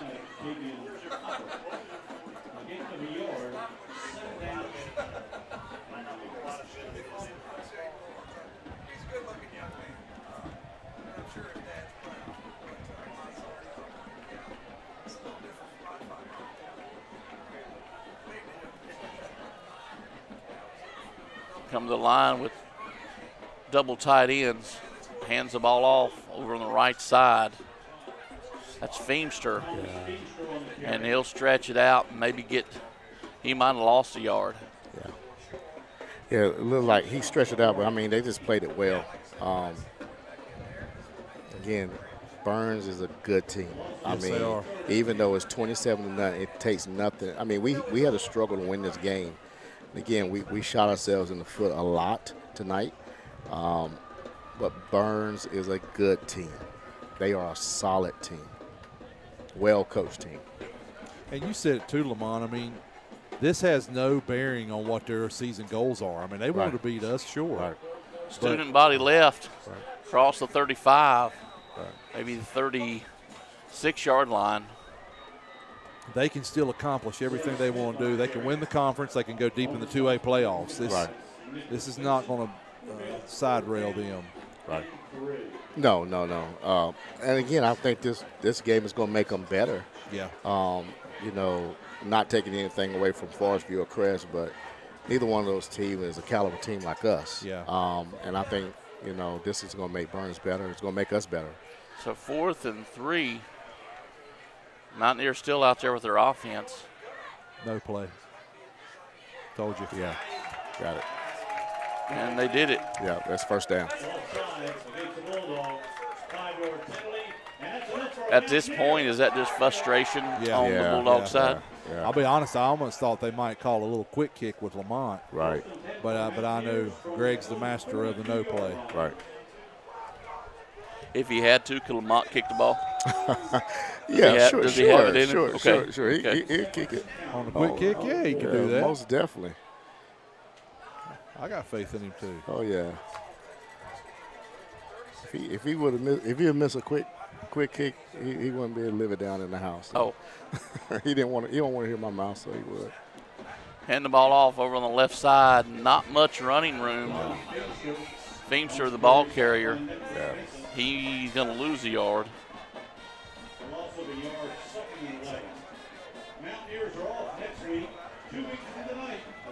Jay Rhodes is reminding everybody we've got the bye week next week. And then Hunter Huss 2 weeks from tonight. That's homecoming. Right. I need to practice my names. I have to announce homecoming again. So my wife, Sarah, right. You get ready because you're going to have to help me with some names like usual. And she'll do it. I don't know why she doesn't do it. She should do it. She should sing them. She could. She could. She's right up the middle, still turning around. Oh, yeah. That's Micah Ward. Ward, yeah. And again, y'all, Micah is not 100%. He's still dealing with that knee. I'm not sure what's going on. I think they had a MRI on it, and nothing came back negative. And I may be mistaken, but they had some type of screening or x-ray or something. I think it was an MRI. And nothing was really negative on it. So he's still out there, but he's not 100%. So a first down here will seal the victory. Most definitely. And that defensive line for Burns, they look tired. Yeah.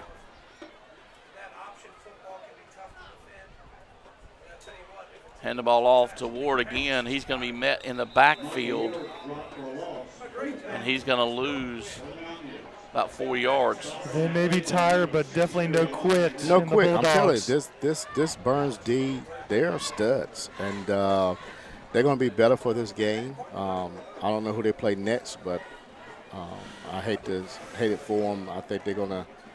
They don't have a bye next week, so I'm not sure. No, who they play home Watauga. Watauga, yeah. Oh man, that's Watauga. That's going to be a tough game. They lost that game up there last year after us, so Watauga is not going to be a pushover. Then they have at Highland, then they get their bye. Yeah.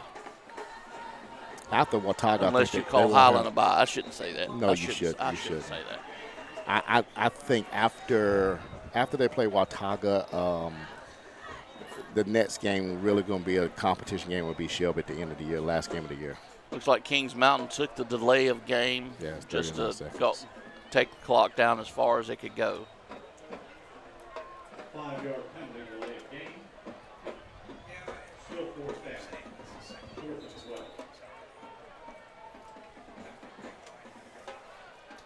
Okay, Allen. Good snap. Good snap. Ball is up. Good punt. Good high kick. And it's out of bounds. And I just play prevent, but still put the pressure on Mooney. And he's coming back. I'm surprised he's coming back out. Hope you just want people to leave here and be healthy. On the 30-yard line. First and 10, 32 seconds to go. Stay tuned. We'll wrap up tonight's ball game. Hopefully get a word or two with Coach Lloyd or maybe one of the other coordinators down there on the field tonight. So stay tuned for that. Boys, I want to say real quick, I've lost my score stream, but I can tell you from a Twitter feed I see Crest has closed to within 36 to 34 of Shelby. I saw that.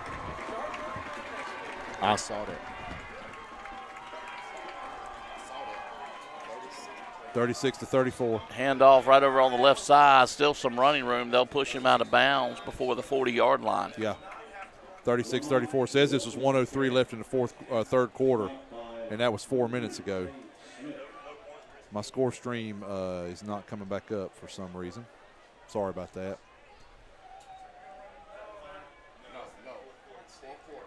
No, it says third quarter. It says 1:03 left in the third quarter. Burns hands the ball off again, up the middle, still some running room. Mountaineer just in a prevent defense, and that's enough to close it out.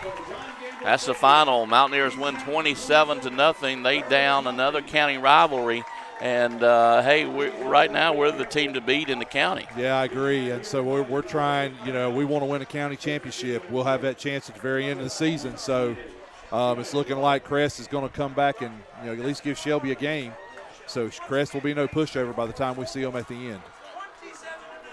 Guys, let's take a break. We'll be back to wrap this game up. Stay with us with more Mountaineer football right after this.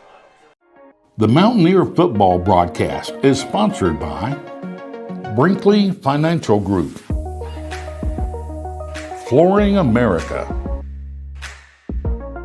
Dr. Brad Moffitt and Carolina Chiropractic, Butler's Outdoor Design, The Venue at Turkey Ridge. The Mountaineer football broadcast is sponsored by Dellinger's Jewel Shop, King Construction, Patriot Jacks Outfitters, Campers Inn RV of Kings Mountain, JWH Contracting, Allen & Sons Construction.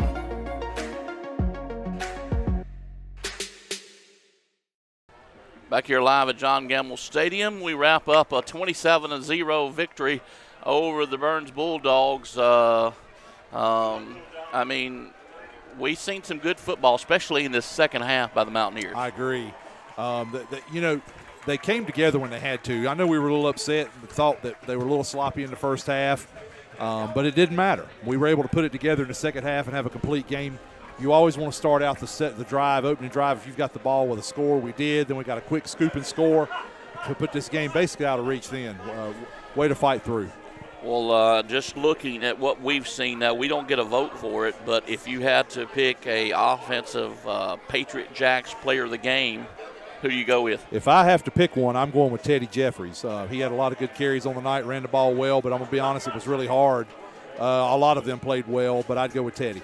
Who's your defensive? I would go with my main man, Rodney Unash, 40. He played great in the middle, caused some things to happen, but we played well. I mean, I hate people that I even say that now because AJ had a scoop and score, but I think they played well all the way around on the defensive side. Let's take a break. We'll be right back and see if we can get some remarks from the coach. We'll be right back right after this.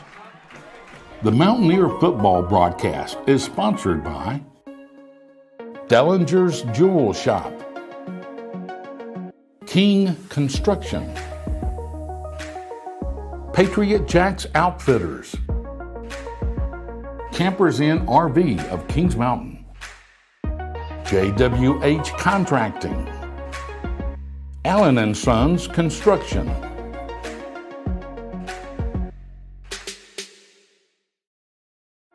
The Mountaineer football broadcast is sponsored by Brinkley Financial Group, Flooring America, Dr. Brad Moffitt and Carolina Chiropractic, Butler's Outdoor Design, The Venue at Turkey Ridge,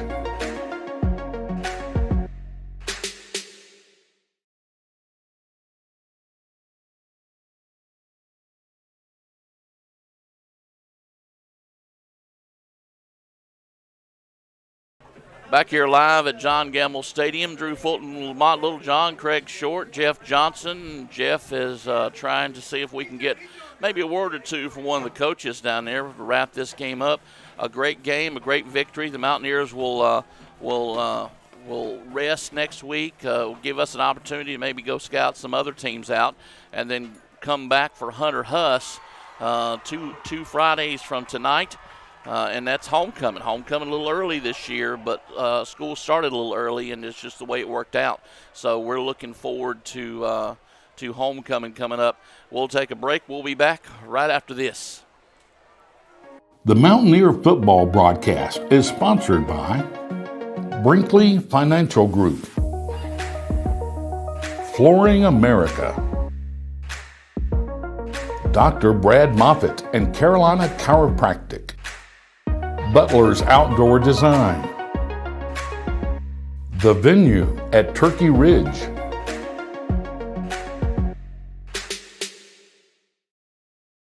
the Mountaineer football broadcast is sponsored by Dellinger's Jewel Shop, King Construction, Patriot Jacks Outfitters, Campers Inn RV of Kings Mountain, JWH Contracting, Allen & Sons Construction.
I mean, Burns got a fine team. I thought we were very physical tonight, and I thought we did a great job. And really proud of the way we played on both sides of the ball. And special teams were good tonight, and I couldn't be more proud.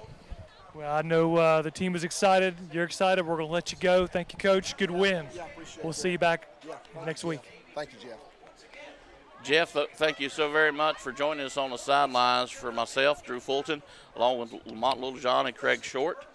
Thank you so much, and we'll be back Monday after next for our next coaches show, and then homecoming for Hunter Huss in 2 weeks. Thank you so much for tuning in. We'll see you around town.